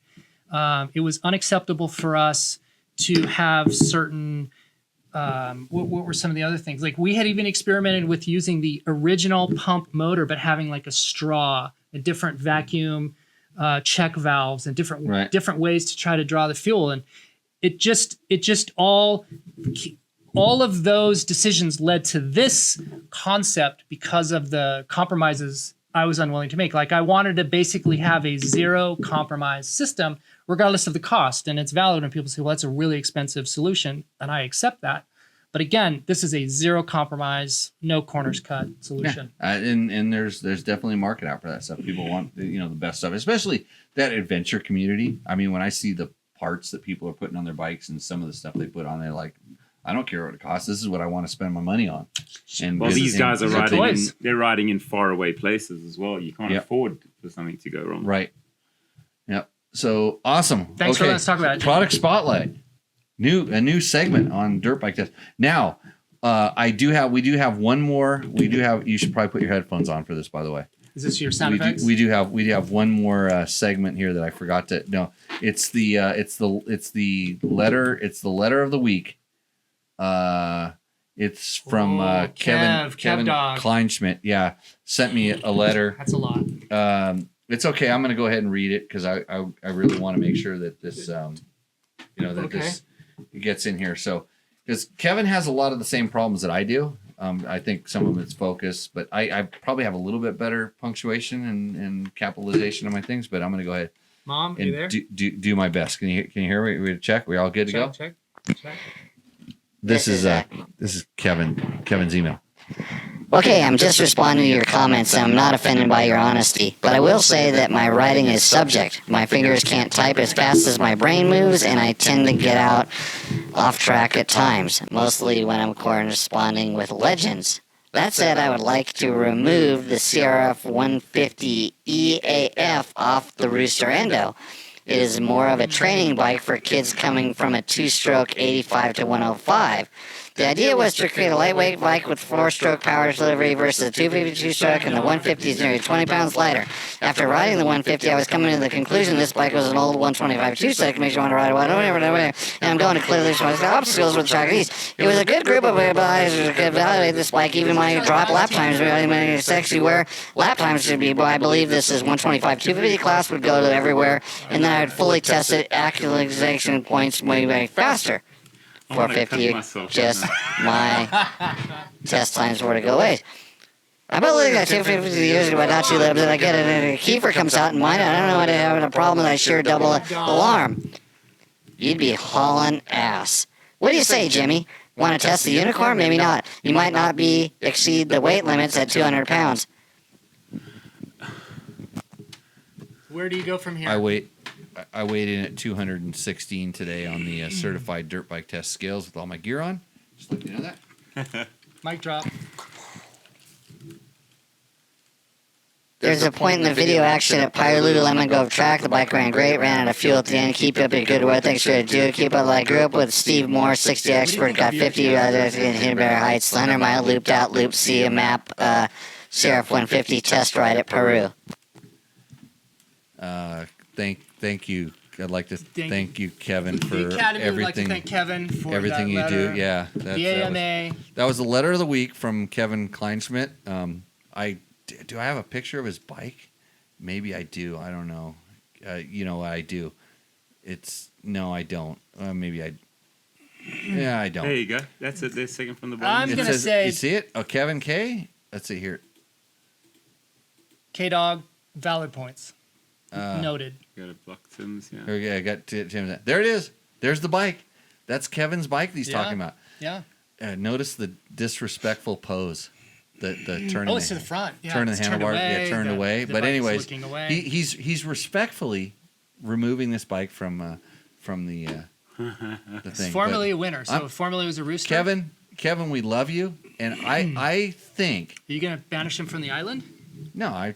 take him Taco off? Mike said that he was going to give everybody that was part of Rooster Endo a thing. So since you took your bike away, you might not get that Taco Moto $100 gift certificate. Yeah, I mean. You might not because you withdrew it, but I liked it. So Just I'm trying saying. to understand. He originally submitted. He would have been bike number 4, but then he changed his mind and said, he was- "Pull it." I think we put him in last week, but then maybe he didn't see the show because I haven't uploaded the show because I got behind in my schedule and I went riding and then I went riding and then if you heard I that thought letter the show was the way your that life. well if you heard the way that letter was Sounded read by in your that head. that's the monster that I live with inside of here. Oh, jeez. That's what I sound I'm like. so sorry, man. That's what I sound like to myself. I want to see how many viewers we have left. 29 million. I don't know. 7. No, it's got to be way less. Everybody's got to go to bed. 7,000. 22 22 million. people are hanging in there. You guys. Million. 20. There's Congrats to you There's guys. something wrong with all you Respect. people. Hats off. Respect. Okay, Respect. so That's with an that, endurance race we're gonna right skip our other segment. Hey, thanks to Joey Evans for coming in to the show tonight. Get his book. Super awesome. His book, Para to Dakar. It was really awesome listening to his stories. And Jerry Bernardo, we have your book too. We're not going to read this one Drop mushrooms and get that book. or this one because we don't want to have bad dreams. Drop tonight. acid and get that book. So with that, no, don't do drugs. They're bad for you, kids. Like to say thanks to all of our sponsors, especially Yamaha, of course, Takamoto, Bulletproof Design, Seat Concepts, Fast Company. Who we forgetting? Double Take Mirrors. All the people that's helped. All the people. Thank you, Anthony, for coming out and making me more happy by riding electric bikes. And I don't mean gay when I say that. And that's it. I think we're gonna close the show down. You know how we That's a wrap. you know what we say when we close the show down? End scene. We say we'll see you out on the trail. So See ya. cheers, everybody. See See you out on the trail. Yeah. Go out Now- and get some adventure. Now I got to figure out how to. I got turn a this- tagline. I got to turn that stupid thing off. I wish I didn't do it some of these. If you liked what you saw in this video, come check us out over at dirtbiketest.com on the webs. We have bike tests, product tests, a lot of fresh dirt, and you can even support us by clicking through our links. Hopefully, we'll see you out in the trail.